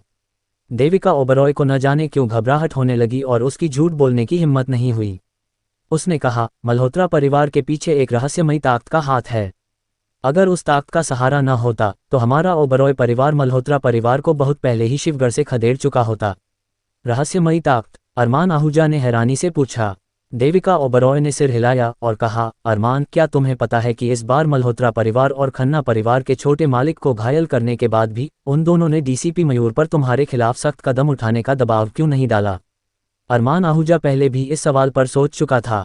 आखिरकार विक्रम मल्होत्रा जैसे रुतबे वाले इंसान की पहुंच बहुत ऊपर तक थी। अगर किसी आम इंसान ने उसके बेटे को घायल किया होता, तो वो शायद पुलिस स्टेशन के अंदर ही अपराध बोध के मारे आत्महत्या कर चुका होता। लेकिन अरमान आहूजा अलग था। उसकी ताकत को देखते हुए किसी आम इंसान के लिए उसे अपराध बोध के मारे आत्महत्या करने पर मजबूर करना बहुत मुश्किल होता। आखिरकार शंकर प्रताप सिंह भी, जिसका नाम पूरे शिवगढ़ में मशहूर था, उसके एक ही वार से हार गया था। और किसी की क्या हिम्मत थी जो उससे भिड़ सके? देविका ओबरॉय ने अपनी बात जारी रखी। सुना है कि विक्रम मल्होत्रा ने उस रहस्यमयी ताकत को पहले ही एक संदेश भेज दिया है। उस संदेश में सिर्फ 2 शब्द थे, बेहद जरूरी। सच कहूं तो वो लोग अब तुम्हें यहाँ से बाहर निकालने के लिए हमारे ओबरॉय परिवार से भी ज्यादा बेताब हैं, क्योंकि वो यहाँ अंदर खुलकर कुछ नहीं कर सकते। क्या उनके पास शंकर प्रताप सिंह से भी ज्यादा ताकतवर मददगार हैं? अरमान आहूजा को ये बात पसंद नहीं हो रही थी कि शिवगढ़ जैसी छोटी सी जगह में इतने सारे खूंखार लोग छिपे हो सकते हैं। देविका ओबरॉय ने फिर से सिर हिलाया और कहा, मैंने पहले कभी अपने पापा को गलती से इसका जिक्र करते सुना था। उन्होंने कहा था कि शंकर प्रताप सिंह उसी रहस्यमयी ताकत से आया था और वो उन सब में सबसे कमज़ोर था। इसलिए अरमान, ऐसा नहीं है कि हमारा ओबरॉय परिवार शिवगढ़ के नॉर्थ और साउथ दोनों बैंकों पर राज नहीं करना चाहता। सच तो यह है कि अपनी मौजूदा ताकत के साथ हम ये बिल्कुल नहीं कर सकते। इस बात पर पहुंचकर देविका ओबरॉय काफ़ी निराश लग रही थी। अपने पिता की हालत के बारे में सोचकर, जो बुरी तरह घायल थे और बिस्तर से उठ नहीं पा रहे थे, वो अंदर ही अंदर रो पड़ी। अरमान आहूजा को पता था कि देविका जो भी कह रही है वो पूरी तरह सच है, इसलिए उसकी उंगलियों ने मेज़ को थपथपाना बंद कर दिया। फिर उसने बहुत ही कैजुअल अंदाज में कहा, जब तक तुम चाहोगी मैं इसे मुमकिन कर सकता हूँ। उसके शब्द बहुत आम थे और उसका चेहरा शांत था, लेकिन फिर भी उनमें एक बेमिसाल दबदबा था। देविका ओबरॉय एक पल के लिए सन्न रह गई, फिर उसके चेहरे पर वही मायूसी वापस आ गई।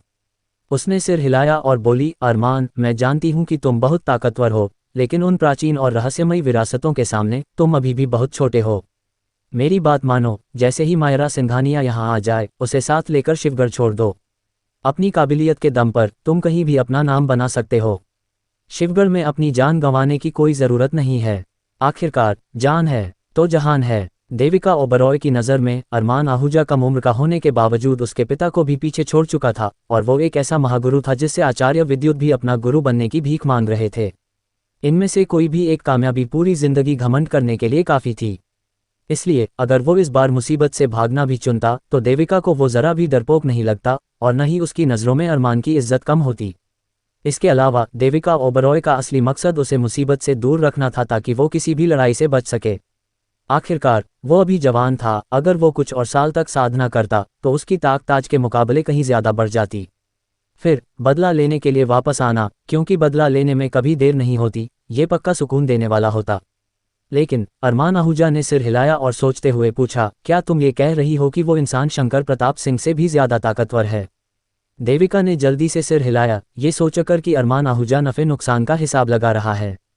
लेकिन तभी अरमान आहूजा की आंखों में एक चमक आई और वो खुशी से बोला, फिर तो मुझे और भी ज़्यादा दिलचस्पी आ रही है। जब से वो पृथ्वी पर आया था, अरमान आहूजा के मन में हमेशा ये सवाल रहता था कि क्या यहाँ कोई साधना करने वाले लोग हैं।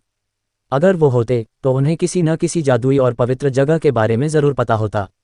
अगर वो उनसे एक या दो ऐसी गुफाएं छीन सके और कुछ समय तक वहां साधना कर सके, तो वो शायद एक ही झटके में मूल स्थापना स्तर से आत्मबोध स्तर तक पहुंच सकता था। ये बड़े अफसोस की बात थी कि उसका कभी ऐसे किसी इंसान से सामना नहीं हुआ था।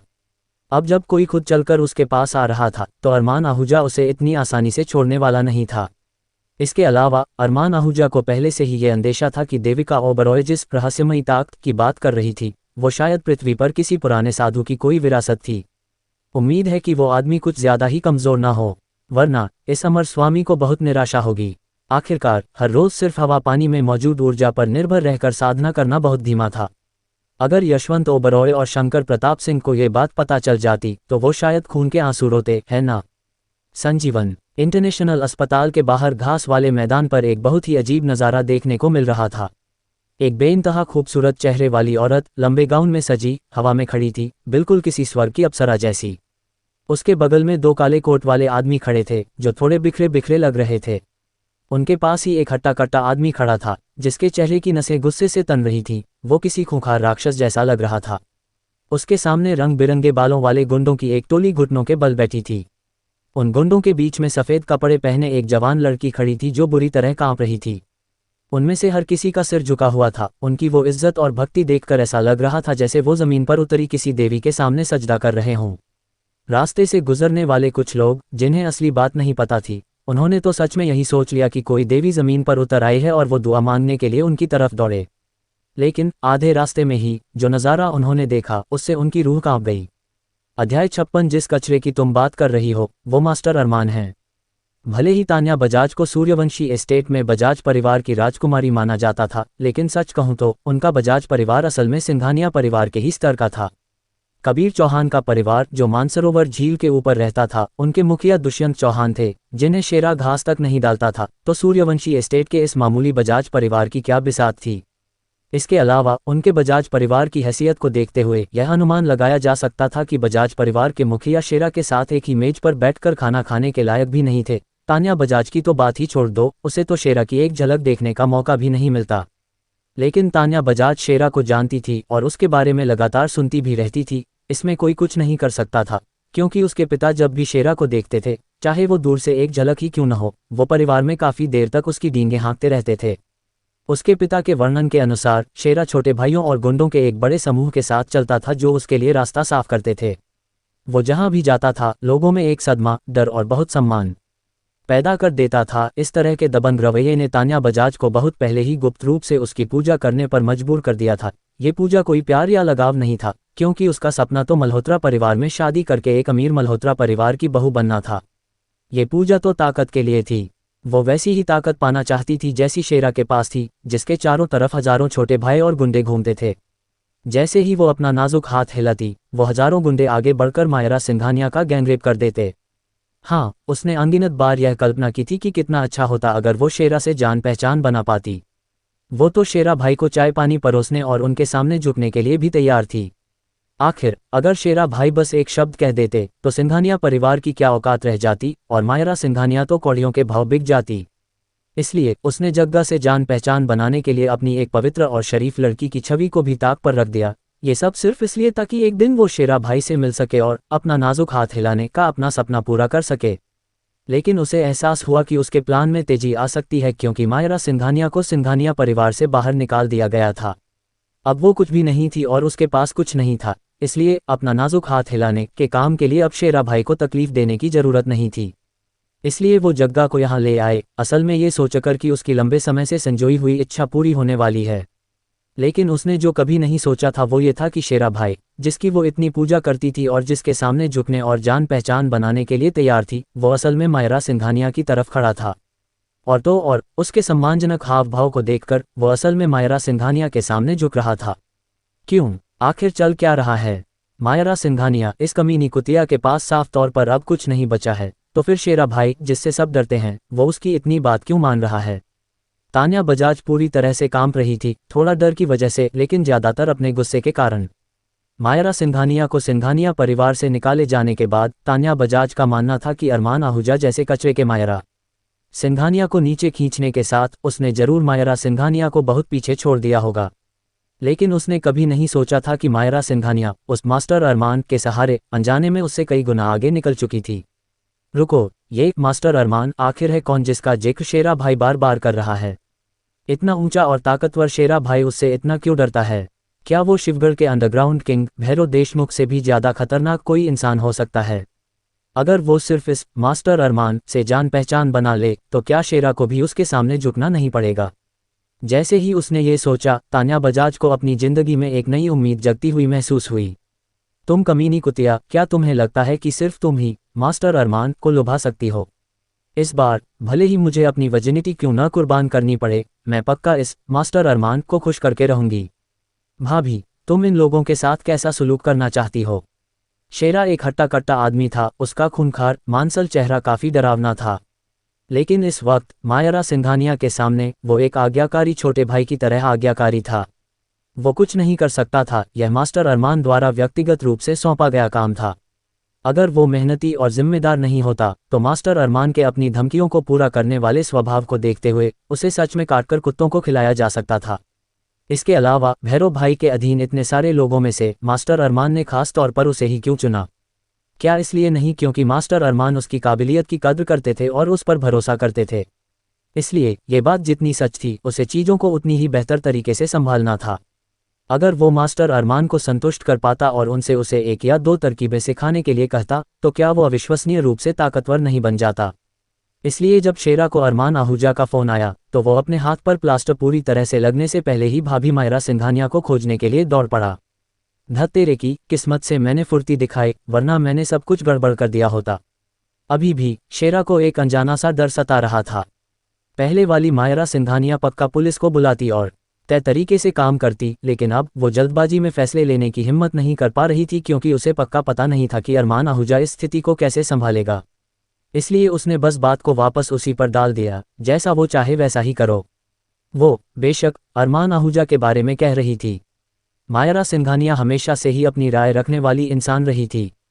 उसने कभी नहीं सोचा था कि एक दिन वो कोई भी फैसला लेने से पहले अरमान आहूजा की भावनाओं के बारे में सोचेगी। अतीत में ये बिल्कुल नामुमकिन होता। ये सुनकर शेरा परेशान हो गया। वो जानता था कि मायरा सिंघानिया चाहती थी कि वो मास्टर अरमान के निर्देशों का पालन करे, लेकिन अहम बात यह थी कि मास्टर अरमान ने इस मामले में कोई निर्देश दिया ही नहीं था। दुनिया में सबसे डरावनी चीज़ क्या है?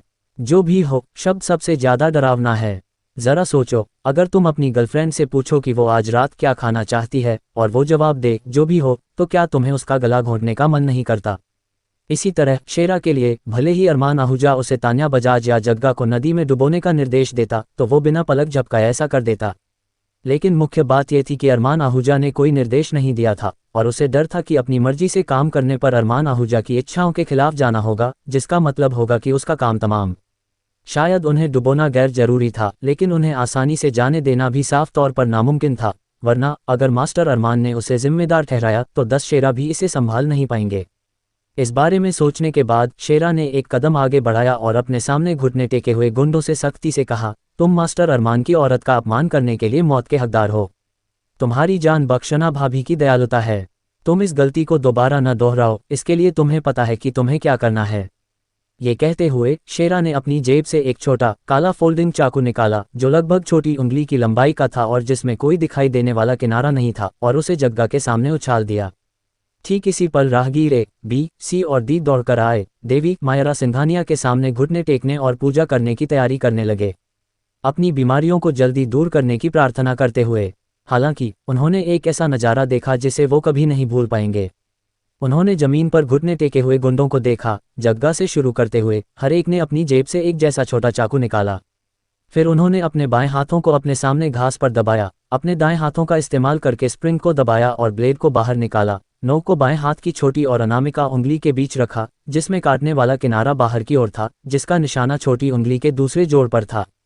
जग्गा ने ऊपर देखा, उसके चेहरे के भाव गंभीर थे और उसने मौत को स्वीकार कर लिया था, और वो चिल्लाया, मालिक के पास 100 बार तपाया हुआ ब्लेड है जो गैंडे की खाल की 7 परतों को काटने की ताकत रखता है। भाइयों, काटो काटो, सब एक साथ चिल्लाए, अपने दाएं हाथों से चाकू को आगे की तरफ दबाते हुए। छोटी उंगलियां तुरंत कटकर गिर गईं, खून बहने लगा। लोग कहते हैं कि 10 उंगलियां दिल से जुड़ी होती हैं, फिर भी वहां मौजूद 20 से ज्यादा लोगों में से एक ने भी दर्द से चीख नहीं मारी। शेरा का सैन्य अनुशासन साफ दिखाई दे रहा था। भीड़ के बीच घुटने टेके हुए बैठी तान्या बजाज पहले से ही बेतहाशा डरी हुई थी। एक चीख के साथ वो खड़ी हुई और शेरा की तरफ दौड़ी। उसके सामने एक धड़ाम की आवाज के साथ घुटनों के बल गिर पड़ी और रहम की भीख मांगने लगी। शेरा भाई, मेरी जान बख्श दो। शेरा भाई, मुझे बचा लो। ओह, मैं तुम्हें क्यों बचाऊं? शेरा ने पलटकर जवाब दिया।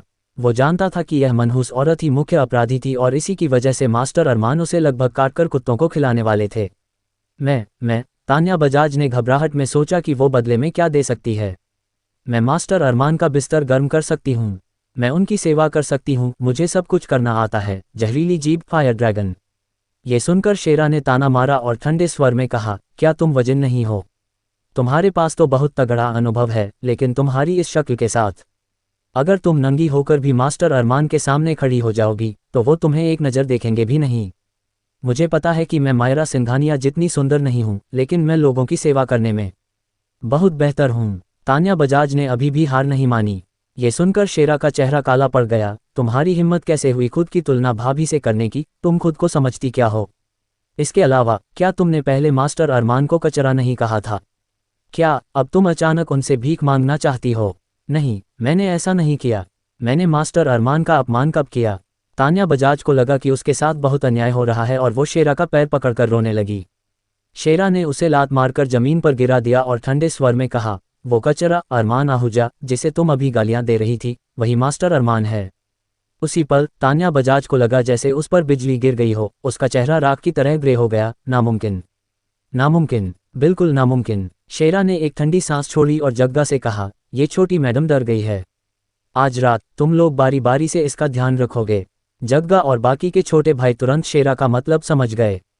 वे तान्या बजाज तबाही मचाने वाली इस औरत से लंबे समय से नफरत करते थे और बॉस का इशारा मिलते ही वे भूखे शेरों की तरह उस पर झपट पड़े। तान्या बजाज जानती थी कि आज की रात उसकी जिंदगी की सबसे खौफनाक रात होगी। अध्याय 57 तीन तरफा रणनीति।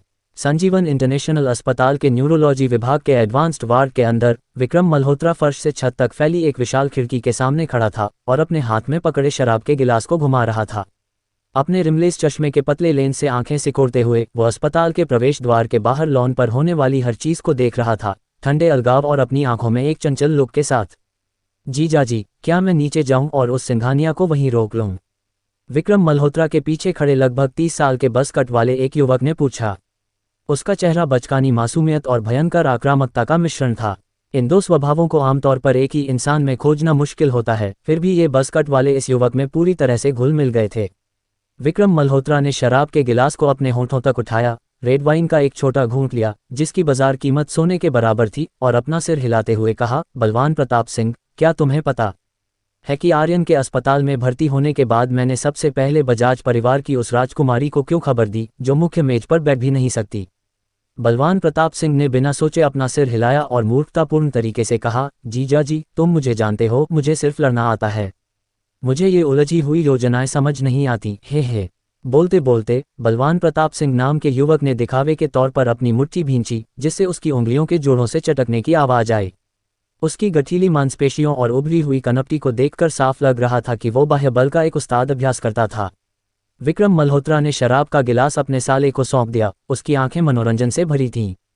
वो जानता था कि इस दुनिया में एक खास तरह के लोग होते हैं जो कुछ चीज़ों को इस हद तक प्यार करते हैं कि वे खाना पीना और सोना भी भूल जाते हैं।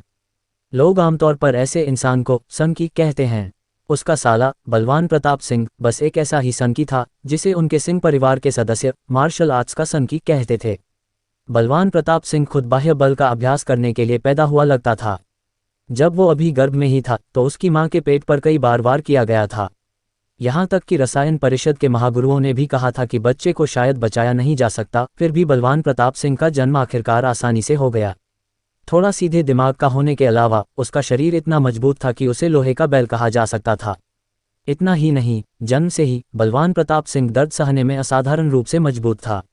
बचपन में उसके माता पिता उसे चाहे कितना भी मारते, वो रोता नहीं था, जिसकी वजह से एक समय पर उसके परिवार को लगने लगा था कि वो गूंगा है। जब तक उसने अचानक 5 साल की उम्र में बोलना शुरू नहीं किया, तब तक उसके परिवार को यह एहसास नहीं हुआ था कि वो गूंगा नहीं था, वो बस थोड़ा सीधा साधा था और बोलना सीखने में धीमा था। और उसने जो पहला वाक्य बोला उसमें सिर्फ कुछ ही शब्द थे, मुझे ट्रेनिंग करनी है। और इस तरह बलवान प्रताप सिंह ने मार्शल आर्ट्स के उस रास्ते पर कदम रखा जहां से वापसी नामुमकिन थी। सिर्फ 20 सालों में वो वज्रकाया महागुरु के दर्जे में शामिल हो गया, जिसकी दुनिया भर में काफ़ी तारीफ होती थी। पिछले 5 सालों में ऐसा लग रहा था कि उसका स्तर और आगे बढ़ गया है। तांबे की त्वचा और लोहे की हड्डियों वाले उसके शरीर ने उसे सचमुच ब्लेड और भालों के लिए अभेद्य बना दिया था। बाहरी दुनिया का मानना था कि शंकर प्रताप सिंह मल्होत्रा परिवार का अनमोल रक्षक था, लेकिन किसने सोचा होगा कि यह थोड़ा सीधा सादा आदमी जो हमेशा विक्रम मल्होत्रा के पीछे पीछे घूमता था, असल में उसका आखिरी तुरुप का इक्का था। विक्रम मल्होत्रा ने शंकर प्रताप सिंह को अपने पास नहीं रखा, बल्कि उसे आर्यन मल्होत्रा को सौंप दिया। क्या उन्हें सच में लगता था कि विक्रम मल्होत्रा आर्यन मल्होत्रा से बहुत प्यार करता था और उसे डर था कि कहीं उसके साथ कुछ बुरा न हो जाए? भले ही आर्यन मल्होत्रा ग्रुप का पहला उत्तराधिकारी था, लेकिन पहले के बाद दूसरा, तीसरा, चौथा और पांचवां भी था। उत्तराधिकार के क्रम को छोड़कर अनुबंध की बाकी बातें बिल्कुल एक जैसी थीं। बस बात इतनी सी थी कि आर्यन मल्होत्रा उसकी कानूनी पत्नी सुमित्रा प्रताप सिंह से पैदा हुआ था, जबकि बाकी सब सिर्फ नाजायज बच्चे थे। इसलिए भले ही आर्यन मल्होत्रा बिस्तर पर गंभीर रूप से घायल था, विक्रम मल्होत्रा ने सिर्फ अफसोस दिखाया, कोई गहरा दुख नहीं। उसके स्तर तक पहुंचने के बाद एक ताकतवर इंसान स्वाभाविक रूप से निर्दयी हो जाता है। इसके अलावा बलवान प्रताप सिंह को अपने पास रखने का एक बहुत जरूरी कारण था। शंकर प्रताप सिंह कभी भी उसके लिए गोली नहीं खाएगा। अगर वो ऐसा करता भी तो अपनी मौजूदा अर्ध परिवर्तन स्तर की ताकत के साथ खुद को बचाना ठीक हो सकता था, लेकिन दूसरों की रक्षा करना अभी भी थका देने वाला काम होता। हालांकि मूर्ख बलवान प्रताप सिंह सच में ऐसा करेगा, अपने खुद के शरीर को ढाल के रूप में इस्तेमाल करेगा, असल में एक इंसान के सैंडबैग की तरह। चूंकि यह बहुत ही काम का और किफ़ायती था, विक्रम मल्होत्रा उसे जाने नहीं देना चाहता था। अगर वे सच में मार्शल आर्ट के कौशल की तुलना करते तो बलवान प्रताप सिंह शायद शंकर प्रताप सिंह का मुकाबला नहीं कर पाता। लेकिन जब वफादारी की बात आती है तो बलवान प्रताप सिंह यकीनन सबसे ज़्यादा समर्पित था। इसके अलावा मार्शल कलाकारों के बीच, जानकारों के बीच मुकाबला अक्सर पलक झपकते ही हो जाता है, बिना किसी असली लड़ाई के। ये कहना सच में बहुत मुश्किल है कि कौन जीतेगा या कौन हारेगा। वो औरत तान्या बजाज मेरे विक्रम मल्होत्रा की बहू बनने के लिए ठान चुकी है। क्या हमारे मल्होत्रा परिवार की दहलीज को पार करना इतना आसान है? दिन में सपने देखना, विक्रम मल्होत्रा ने ताना मारते हुए आगे कहा। आज वो देविका ओबरॉय की नकल करती है, कल वो मायरा सिंघानिया की नकल करेगी।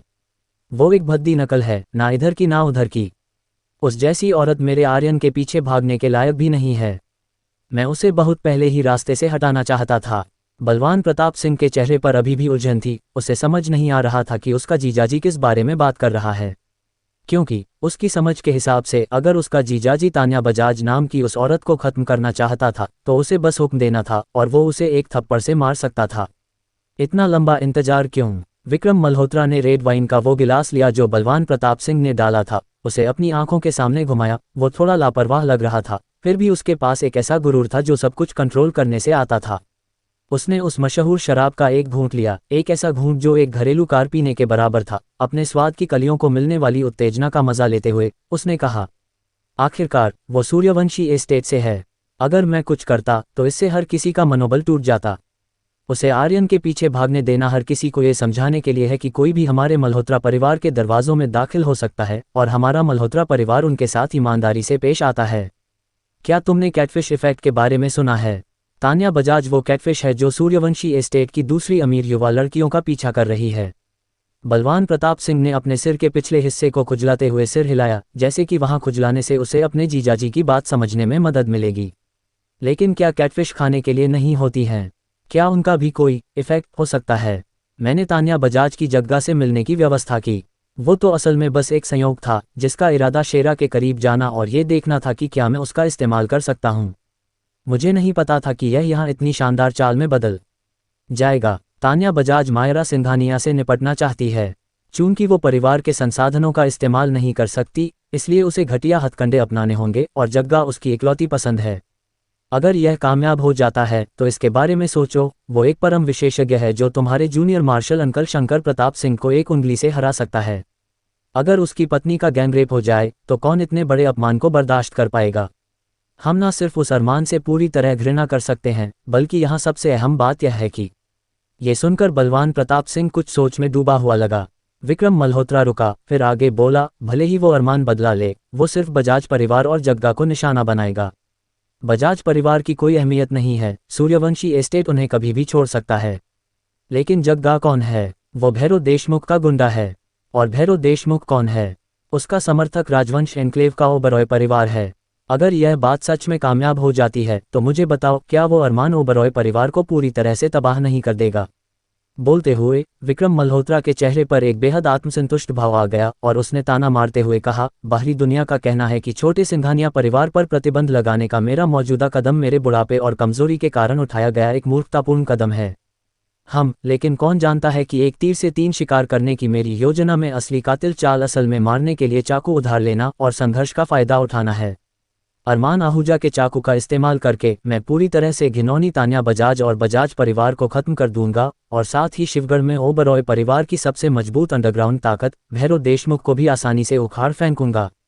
इसके अलावा मैं ओबरॉय परिवार की नींव भी हिला सकता हूँ। और अरमान आहूजा का क्या? वो एक ही समय में सूर्यवंशी एस्टेट और राजवंश एन्क्लेव दोनों को नाराज कर देगा। भले ही मैं कुछ ना करूं, क्या तुम्हें लगता है कि वो शिवगढ़ में पैर जमा पाएगा?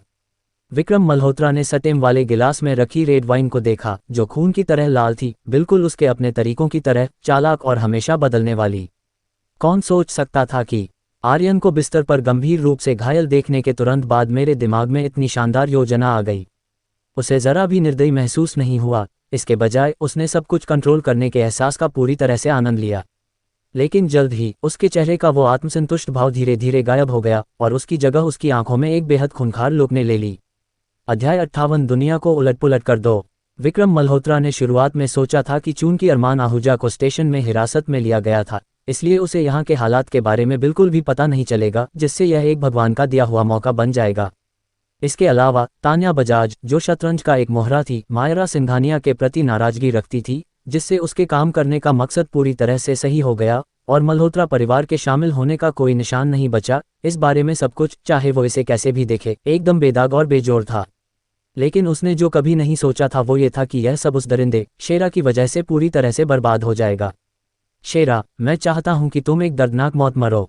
एक चटक की आवाज के साथ तने वाला शराब का गिलास बारीक पाउडर में बदल गया, बिना इस बात के कि विक्रम मल्होत्रा ने कोई जोर लगाया हो, और यहां तक कि अंदर की रेड वाइन भी तुरंत भाप बनकर उड़ गई। बलवान प्रताप सिंह ने फिर से अपनी उंगलियों के जोड़ों को जोर से चटकाया। उसका चेहरा एक खूंखार ऊर्जा से ढका हुआ था और कहा, मैं जाकर उसे मार डालता हूं। ये सुनकर विक्रम मल्होत्रा तुरंत अपने पहले वाले सौम्य और सभ्य रूप में लौट आया और उसे रोकते हुए बोला, शुरुआत से ही हमारे मल्होत्रा परिवार के इस मामले में दखल देने का कोई निशान नहीं था। अगर तुम अभी नीचे जाते हो, चाहे तुम मायरा सिंघानिया को निशाना बनाओ या शेरा को, क्या इससे हमारा मल्होत्रा परिवार भी इसमें नहीं खींच जाएगा? तो मेरे साले साहब, क्या अब तुम्हें समझ आया कि तुम नीचे जाकर मायरा सिंघानिया या शेरा को क्यों नहीं रोक सकते? बलवान प्रताप सिंह को सच में कुछ समझ नहीं आया, लेकिन इस डर से कि उसका जीजाजी गुस्सा हो जाएगा, उसने अभी भी सिर हिलाया, ये दिखाते हुए कि वो समझ गया है। विक्रम मल्होत्रा ने उसे दोष नहीं दिया। खिड़की के बाहर मायरा सिंघानिया की दूर जाती हुई आकृति को देखते हुए उसने त्योरियां चढ़ाईं और आह भरते हुए कहा, मायरा सिंघानिया को सिंघानिया परिवार ने छोड़ दिया था। अरमान आहूजा जेल में है और यशवंत ओबरॉय गंभीर रूप से घायल है और अपनी रक्षा करने में असमर्थ है। मेरी योजना स्वाभाविक रूप से सफल होनी चाहिए थी। शेरा अचानक बीच में कैसे आ सकता है? क्या ये सच में सिर्फ एक इत्तेफाक था, या भगवान भी अरमान आहूजा की मदद कर रहे हैं? विक्रम मल्होत्रा स्वाभाविक रूप से यह नहीं जान सकता था, भले ही उसने अपना दिमाग कितना भी दौड़ाया हो, कि शेरा का सही समय पर आना पूरी तरह से अरमान आहूजा की योजना थी। जिस पल अरमान आहूजा को पता चला कि मायरा सिंघानिया को सिंघानिया परिवार से निकाल दिया गया है, उसने सभी संभावित परिदृश्यों का हिसाब लगा लिया था। विक्रम मल्होत्रा चाहे कितना भी ताकतवर क्यों न हो, वो सिर्फ एक इंसान था जो अभी 70 साल का भी नहीं हुआ था। लेकिन अरमान आहूजा का क्या?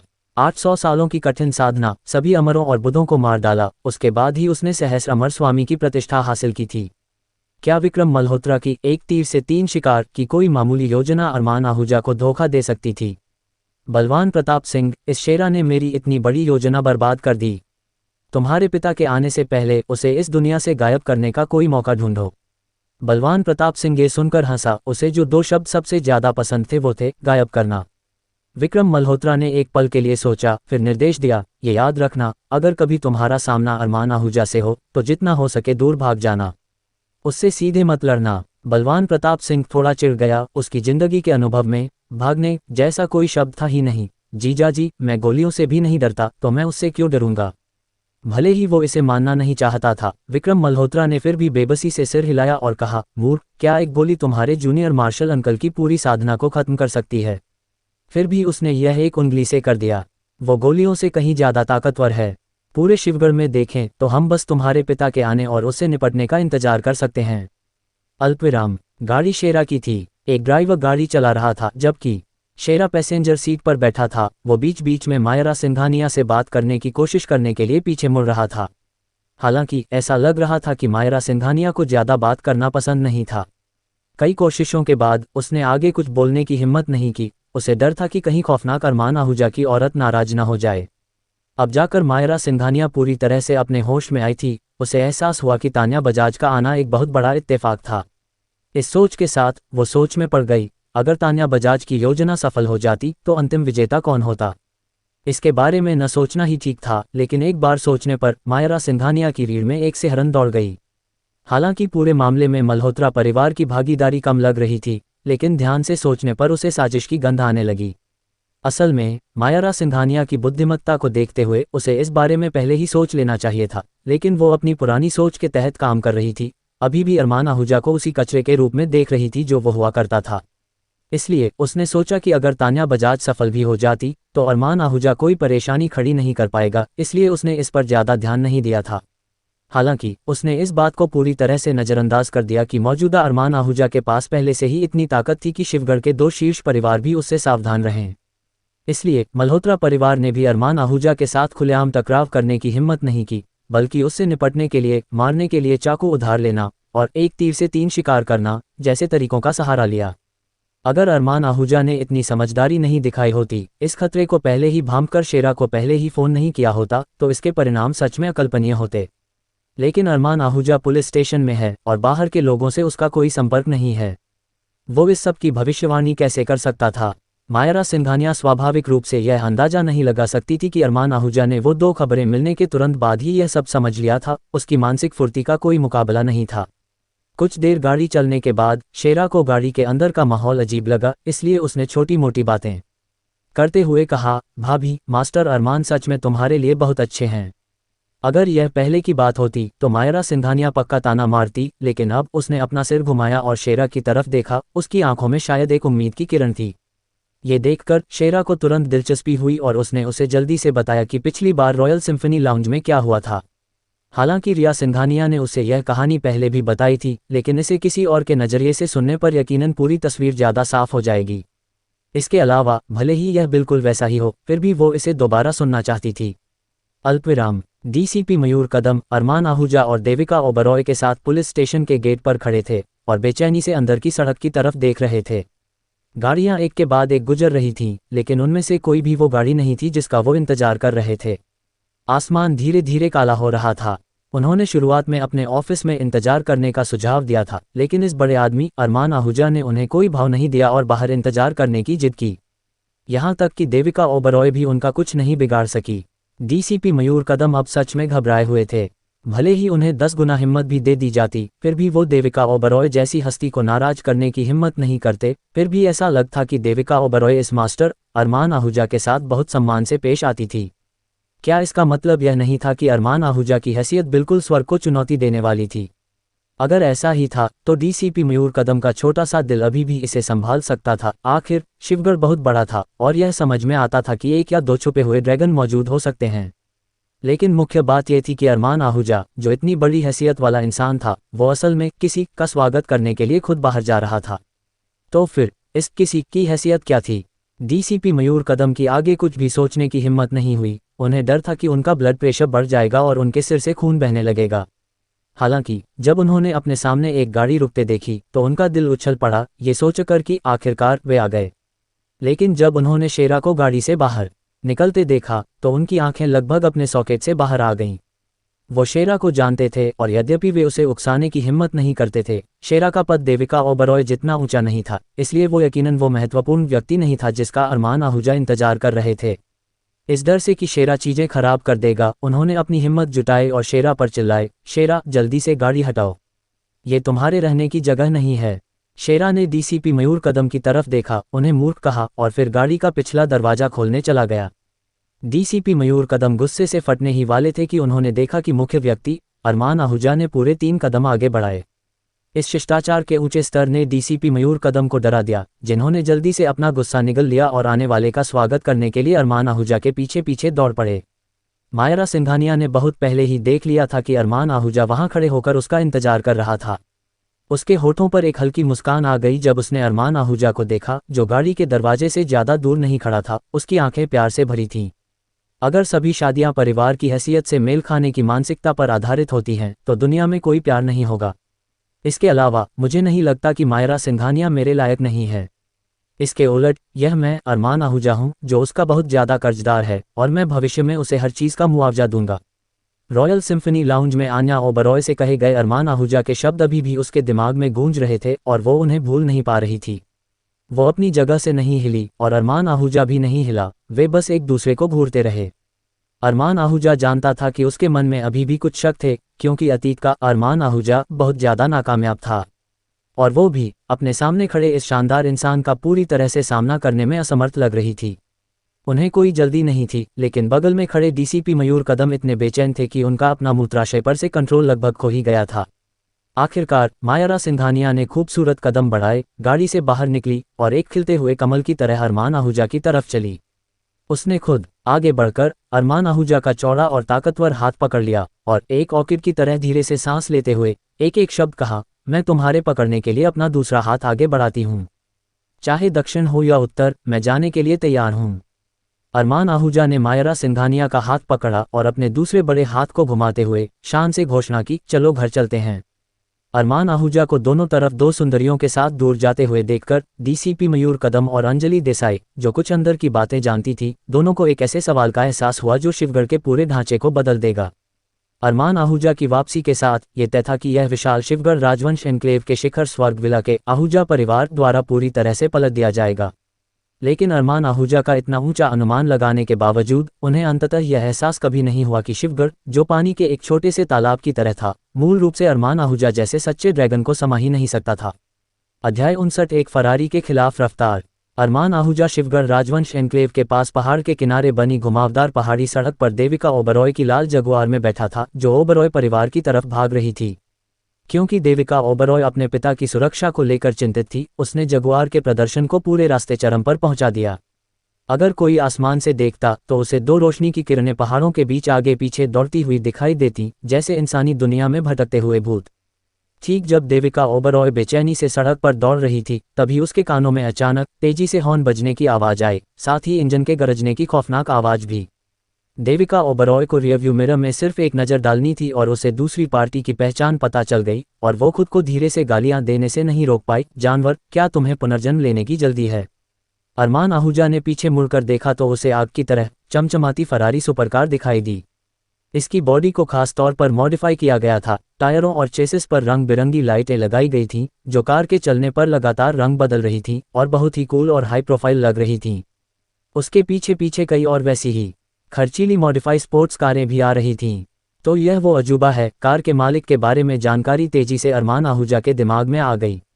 उसके पास बहुत सारी पहचान थी। कुछ लोगों ने कहा कि वो परिवार के दो नायकों में से एक था, दूसरों ने उसे जुड़वां सैन्य दिग्गजों का नेता कहा। बेशक, जिस पहचान के बारे में सबसे ज्यादा बात की जाती थी और जो सबसे ज्यादा जानी जाती थी, वो थी शिवगढ़ का जल्लाद के रूप में उसकी हैसियत।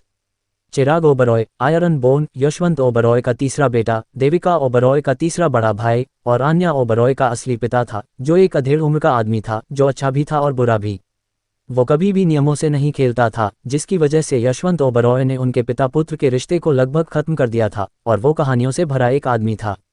उसे सुपरकार चलाने में मजा आता था, भले ही उसकी शारीरिक बनावट इसके लिए ठीक नहीं थी।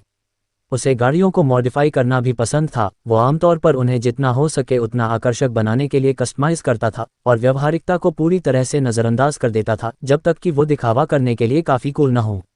इसलिए ये भड़कीली मॉडिफाइड फरारी उसकी सिग्नेचर गाड़ी बन गई थी।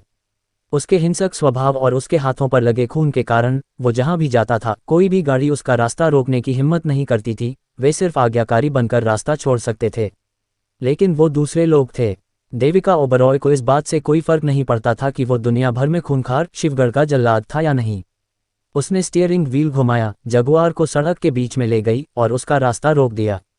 चाहे वो कितनी भी बार हॉर्न बजा ले, देविका ओबरॉय ने हटने से इनकार कर दिया। इसके अलावा जहां भी फरारी जाती, देविका ओबरॉय उसका रास्ता रोकने के लिए अपनी कार को वहीं ले जाती। देविका ओबरॉय और उसके तीसरे बड़े भाई को इतना बचकाना व्यवहार करते देख अरमान आहूजा खुद को मुस्कुराने से नहीं रोक सका। वे दोनों 20 के दशक में थे, फिर भी ऐसी बातों पर छोटे मोटे नखरे दिखा रहे थे, और उसके 17 या 18 साल के होने के बावजूद उससे भी कम शान थे। भाई बहनों की ये नोकझोंक नुकसानदेह नहीं थी, लेकिन उम्मीद के उलट। पीछे आ रही फरारी कोई मामूली चीज नहीं थी। ड्राइवर ने एक्सीलेटर दबाया और जगुआर के पिछले हिस्से में सीधे टक्कर मार दी, जिससे देविका ओबरॉय डर गई। उसने तुरंत ब्रेक लगाया और रास्ता छोड़ दिया। अचानक ब्रेक लगाने के कारण पिछली सीट पर बैठी मायरा सिंघानिया लगभग सामने की सीट से टकरा गई, लेकिन शुक्र है अरमान आहूजा ने उसे पकड़ लिया, जिससे मायरा सिंघानिया का चेहरा लाल हो गया और उसका दिल जोर से धड़कने लगा। अरमान आहूजा का फायदा उठाने का कोई इरादा नहीं था, क्योंकि जिस पल 4 या 5 लग्जरी कारें वहां से गुजरी, उसने यूं ही फरारी के अंदर देखा। फिर उसकी बाहें अपने आप तन गईं और उसने जल्दी से पूछा, देविका ओबरॉय, मैंने पहले तुम्हें चेतावनी दी थी कि बूढ़े आदमी के शरीर को मत हिलाना। क्या तुमने वो निर्देश आगे दे दिया था? देविका ओबरॉय अभी भी डरी हुई थी और जोर जोर से चिराग ओबरॉय को गालियां दे रही थी। कमीने, क्या तुम मुझे चुप कराना चाहते हो? अरमान आहूजा के शब्द सुनकर वो डर के मारे कांप उठी और पलटकर जवाब दिया, मैंने बता दिया था। क्यों? अरमान आहूजा ने आगे धीरे धीरे गायब होती हुई गाड़ियों की तरफ इशारा किया और ताना मारते हुए कहा, मुझे डर है कि अंधे मूर्खों का एक झुंड तुम्हारे पिता के शरीर को हिलाने जा रहा है। उनकी हिम्मत कैसे हुई? ये सुनकर देविका ओबरॉय जोर से चिल्लाए। जैसे ही उसने बोलना खत्म किया, कई और गाड़ियां गरजते हुए उनके पास से गुजरीं। इस बार उन्होंने साफ देखा कि वे कई एम्बुलेंस थीं और उनके ऊपर संजीवन इंटरनेशनल अस्पताल शब्द छपे थे। यह नज़ारा देखकर देविका ओबरॉय को आखिरकार अरमान आहूजा का मतलब समझ आ गया। घबराकर उसने जल्दी से अपना फ़ोन निकाला और अपने तीसरे बड़े भाई चिराग ओबरॉय को फ़ोन किया। कॉल कनेक्ट हो गई, लेकिन किसी ने फ़ोन नहीं उठाया और ऐसा लगातार कई बार हुआ। कोई जवाब नहीं दे रहा है। अरमान, हमें क्या करना चाहिए? देविका ओबरॉय इतनी बेचैन थी कि वो रोने ही वाली थी। वो जानती थी कि भले ही उसने आन्या ओबरॉय और दूसरों को निर्देश दिया था कि चिराग ओबरॉय को बूढ़े आदमी के शरीर को हिलाने न दें, लेकिन वे छोटे रिश्तेदारों के समूह के रूप में कभी भी चिराग ओबरॉय को नहीं रोक सकते थे, जो अपने काम करने में पूरी तरह से बेतुका था। इसके अलावा देविका ओबरॉय की तो अब आगे सोचने की भी हिम्मत नहीं हो रही थी। उसे तो इस बात का भी एहसास नहीं हुआ था कि संकट के इस पल में जिस इंसान से उसने सबसे पहले सलाह लेने के बारे में सोचा वो अरमान आहूजा था। इससे उसके बगल में बैठी मायरा सिंघानिया की सुंदर बाहें थोड़ी सिकुड़ गईं, लेकिन उसने कुछ नहीं कहा, चुपचाप अपना सिर खिड़की की तरफ घुमा लिया और बाहर के नज़ारे को देखने का नाटक करने लगी। अरमान आहूजा ने गाड़ी का दरवाज़ा खोला और बाहर निकल आया। उसने पहाड़ की चोटी की तरफ देखा, अंदाजे से दूरी का हिसाब लगाया और फिर देविका ओबरॉय से कहा, मैं उन्हें रोकने के लिए पहले ऊपर भागकर जाता हूँ, तुम लोग बाद में आ जाना। क्या तुम पागल हो? देविका ओबरॉय तुरंत हैरानी से चिल्लाए। क्या तुम्हें लगता है कि तुम सुपरमैन हो? क्या तुम कार से भी तेज दौड़ सकते हो? सिर्फ देविका ओबरॉय ही नहीं, मायरा सिंघानिया को भी लगा कि अरमान आहूजा इस बार हद से ज़्यादा आत्मविश्वास दिखा रहा है। भले ही वो लड़ने में बहुत अच्छा था, लेकिन इसका मतलब यह नहीं था कि वो दौड़ने में भी तेज था। इसके अलावा इस दुनिया में किसी इंसान के लिए मशीन से आगे निकलना नामुमकिन था, कभी नहीं। ये सुनकर अरमान आहूजा बस मुस्कुराया और उसने कोई जवाब नहीं दिया। तुरंत उसने अपने घुटनों को थोड़ा मोड़ा, अपने पंजों से जोर से धक्का दिया और उसका पूरा शरीर ऐसे बाहर की तरफ निकला जैसे धनुष से तीर छूटा हो। जगुआर की दोनों हेडलाइट्स ने पहाड़ी सड़क को रोशन कर दिया। देविका ओबरॉय और मायरा सिंघानिया ने साफ देखा कि अरमान आहूजा की एक छलांग ने 10 मीटर से ज़्यादा की दूरी तय कर ली थी। जब तक वो वापस जमीन पर आया, जगुआर की हेडलाइट्स उसकी दूर जाती हुई परछाई को मुश्किल से ही पकड़ पा रही थीं।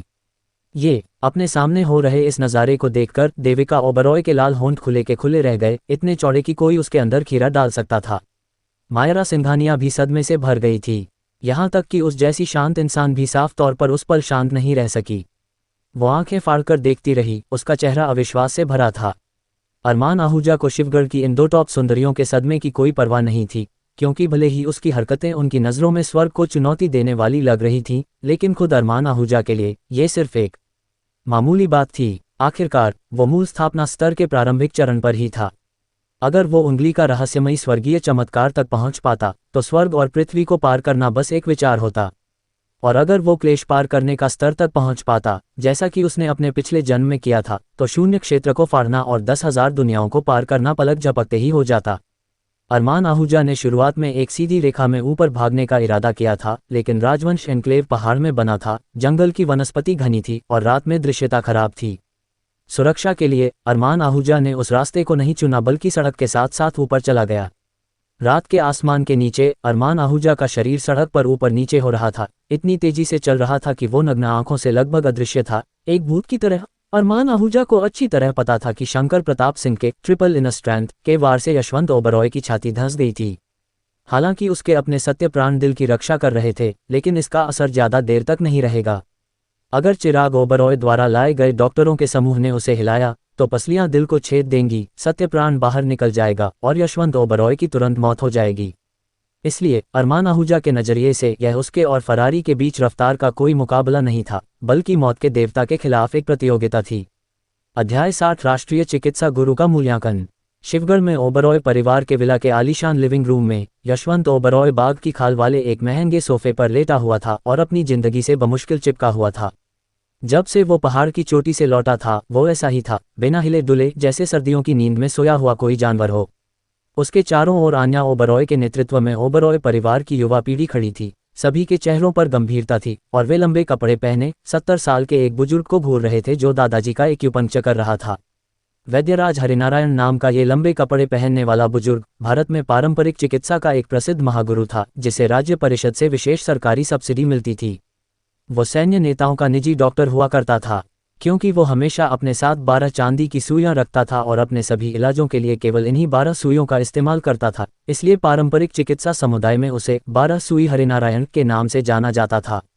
यहाँ तक कि ऐसी अफवाहें भी थीं कि अगर 12 सुई हरिनारायण द्वारा अपनी सभी 12 सुइयों का इस्तेमाल करने के बाद भी किसी मरीज को बचाया नहीं जा सका तो उस मरीज को मृत मान लिया जाता था। हालांकि यह एक अतिशयोक्ति हो सकती है, लेकिन इसने ये साबित कर दिया कि वैद्यराज हरिनारायण का चिकित्सा कौशल असाधारण था। हालांकि जैसे जैसे वो बड़ा हुआ, वो शारीरिक तनाव को नहीं संभाल सका और एक्यूपंक्चर बहुत ही ज्यादा मांग वाला काम था। उसके वरिष्ठों के विचार से उसे विशेष देखभाल मिली और वो बसने के लिए यशवंत ओबरॉय के साथ अपने गृहनगर शिवगढ़ लौट आया। ओबरॉय परिवार के औषधीय जड़ी बूटी के व्यवसाय में भी उसने अहम भूमिका निभाई। 5 साल पहले जब शंकर प्रताप सिंह ने यशवंत ओबरॉय को गंभीर रूप से घायल कर दिया था और सभी बड़े अस्पताल लाचार हो गए थे, तो वो वैद्यराज हरिनारायण ही था जिसने बहादुरी से कदम बढ़ाया था और यशवंत ओबरॉय की आखिरी सांस को बचाने के लिए अपनी 12 चांदी की सुइयों का इस्तेमाल किया था, जिससे वो मौत के मुंह से वापस आ गया था। लेकिन उस घटना के बाद ऐसा लगा जैसे उसकी अपनी जीवन शक्ति ही खत्म हो गई हो और हर गुजरते साल के साथ उसकी शारीरिक स्थिति खराब होती गई। अरमान आहूजा ने पहले ही दावा किया था कि यशवंत ओबरॉय को 5 साल पहले ही मर जाना चाहिए था और यशवंत ओबरॉय ने जवाब दिया था कि उसके शरीर में एक रहस्यमयी ऊर्जा आ गई थी जिसने उसकी जान बचाई थी। हालांकि यह ऊर्जा दादा वैद्यराज हरिनारायण ने नहीं बनाई थी, लेकिन उनकी 12 चांदी की सुइयों के माध्यम के बिना यशवंत ओबरॉय के लिए इसे अपने आप पैदा करना नामुमकिन होता। ये दिखाता है कि बूढ़े आदमी के पास सच में असली प्रतिभा और ज्ञान है। यशवंत ओबरॉय के गंभीर रूप से घायल होने के बाद देविका ओबरॉय ने तुरंत दादा वैद्यराज हरिनारायण को बुलाया, फिर आचार्य विद्युत को वो जड़ी बूटियां तैयार करने का निर्देश दिया जो अरमान आहूजा को चाहिए थी और अंत में किसी को जमानत दिलाने के लिए खुद पुलिस स्टेशन गई। देविका ओबरॉय ने इन तीनों कामों की पूरी बारीकी से व्यवस्था की थी। आन्या ओबरॉय और बाकी लोगों को सिर्फ इतना पता था कि दादाजी की शंकर प्रताप सिंह से लड़ाई हुई थी और वे गंभीर रूप से घायल हो गए थे, लेकिन वे खास चोटों के बारे में कुछ नहीं जानते थे। हालांकि हर सुई लगाने के साथ वैद्यराज हरिनारायण के लगातार गंभीर होते जा रहे चेहरे को देखकर वे अंदाजा लगा सकते थे कि दादाजी शायद इस बार नहीं बच पाएंगे।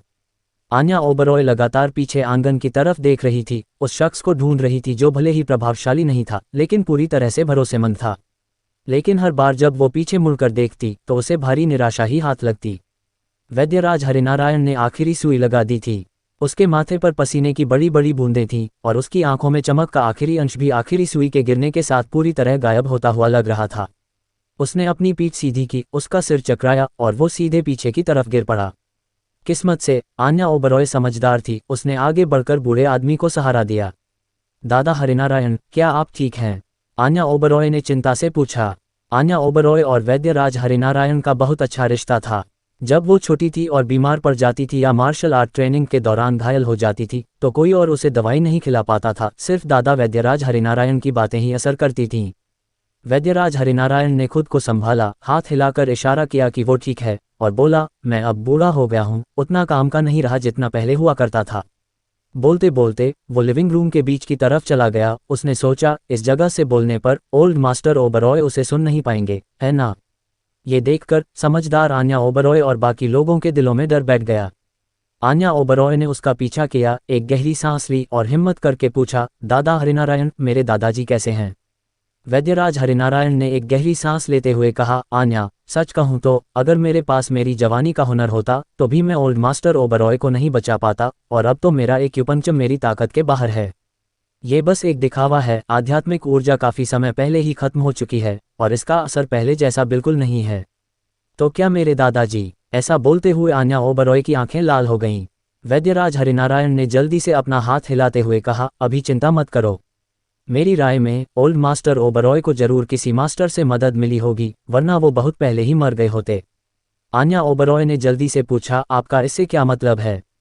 वैद्यराज हरिनारायण ने कहा, जब मैं अभी ओल्ड मास्टर ओबरॉय का एक्यूपंक्चर कर रहा था तो मैंने उनके शरीर में एक बहुत अजीब सी ऊर्जा देखी। यह ऊर्जा उस ऊर्जा से बिल्कुल अलग है जो 5 साल पहले उनके अंदर थी। अगर 5 साल पहले उनके शरीर से निकली ऊर्जा बहते पानी की तरह थी तो अब उनके शरीर में मौजूद ऊर्जा एक ठोस चट्टान की तरह है। मेरी क्षमता से मैं इसे बिल्कुल नहीं हिला सकता। आन्या ओबरॉय ने मन ही मन सोचा, ये यकीनन अरमान आहूजा का काम है। लेकिन मैंने कभी नहीं सोचा था अरमान आहूजा, इतनी कम उम्र में 12 सुई हरिनारायण, जो पारंपरिक चिकित्सा का महागुरु है, वो भी तुम्हें मास्टर कहता है। तुम अपने अंदर और कितने अनजाने राज छुपाए हुए हो। तो अब हम क्या करें? आन्या ओबरॉय ने पूछा। वो जानती थी कि अरमान आहूजा ने मल्होत्रा और खन्ना परिवार को नाराज कर दिया था और अगर उसकी बुआ ने दखल भी दिया तो भी वो उसे बाहर नहीं निकाल पाएंगी। अगर उसे जमानत नहीं मिल पाई तो फिर क्या होगा? वैद्यराज हरिनारायण ने सिर हिलाया और कहा, हमें बस उस मास्टर को ढूंढना होगा और कोई रास्ता नहीं है। दादा हरिनारायण, आप पारंपरिक चिकित्सा के एक महागुरु हैं, आपके पास पक्का कोई रास्ता होगा, है ना? आन्या ओबरॉय ने बेचैनी से पूछा। वैद्यराज हरिनारायण ने एक गहरी सांस लेते हुए कहा, अगर ओल्ड मास्टर ओबरॉय के शरीर में मौजूद ऊर्जा अभी भी 5 साल पहले की तरह बहते पानी जैसी होती तो मैं, एक बूढ़ा आदमी, इसे तेज करने और ओल्ड मास्टर ओबरॉय की जीवन शक्ति को फिर से जगाने के लिए अपनी आखिरी सांस तक लगा देता। लेकिन अब ऐसा नहीं है कि मैं नहीं चाहता, बल्कि यह है कि मैं ऐसा नहीं कर सकता। तभी अचानक आंगन के बाहर से एक बहरी कर देने वाली गर्जना सुनाई दी। यह आवाज़ सुनकर आन्या ओबरॉय की आंखें चमक उठीं और वो उसका स्वागत करने के लिए बाहर दौड़ पड़ी, ये सोचकर कि उसकी बुआ अरमान आहूजा के साथ लौट आई हैं। हालांकि जब वो गेट पर पहुंची तो उसने जो देखा वो 4 या 5 सुपरकार और 3 इंटीग्रेटेड मेडिकल वाहन थे जो गाड़ी के अंदर ही सर्जरी करने में सक्षम थे। पूरे शिवगढ़ में केवल संजीवन इंटरनेशनल अस्पताल के पास ही ऐसे उपकरण थे। यह अरमान आहूजा नहीं है। आन्या ओबरॉय तुरंत निराश हो गई। सबसे आगे खड़ी फरारी सुपरकार का दरवाजा खुला और राकेश सिंघानिया से भी ज्यादा मोटा, एक अधेड़ उम्र का चिपचिपा सा अंकल बाहर निकला। उसके बाहर निकलने से सुपरकार को मानो राहत मिली हो। कार की बॉडी बेकाबू होकर इधर उधर हिलने लगी, जैसे कि वो अपनी खुशी और हल्कापन दिखा रही हो। यह इंसान आन्या ओबरॉय का पिता था, शिवगढ़ का जल्लाद चिराग ओबरॉय। कार से उसके बाहर निकलने के बाद सुपरकार का दूसरी तरफ का दरवाजा भी खुला, लेकिन कोई तुरंत बाहर नहीं निकला। इसके बजाय अंदर से उल्टी करने की एक दिल दहला देने वाली आवाज आई। बाकी गाड़ियों की पैसेंजर सीटों का भी यही हाल था।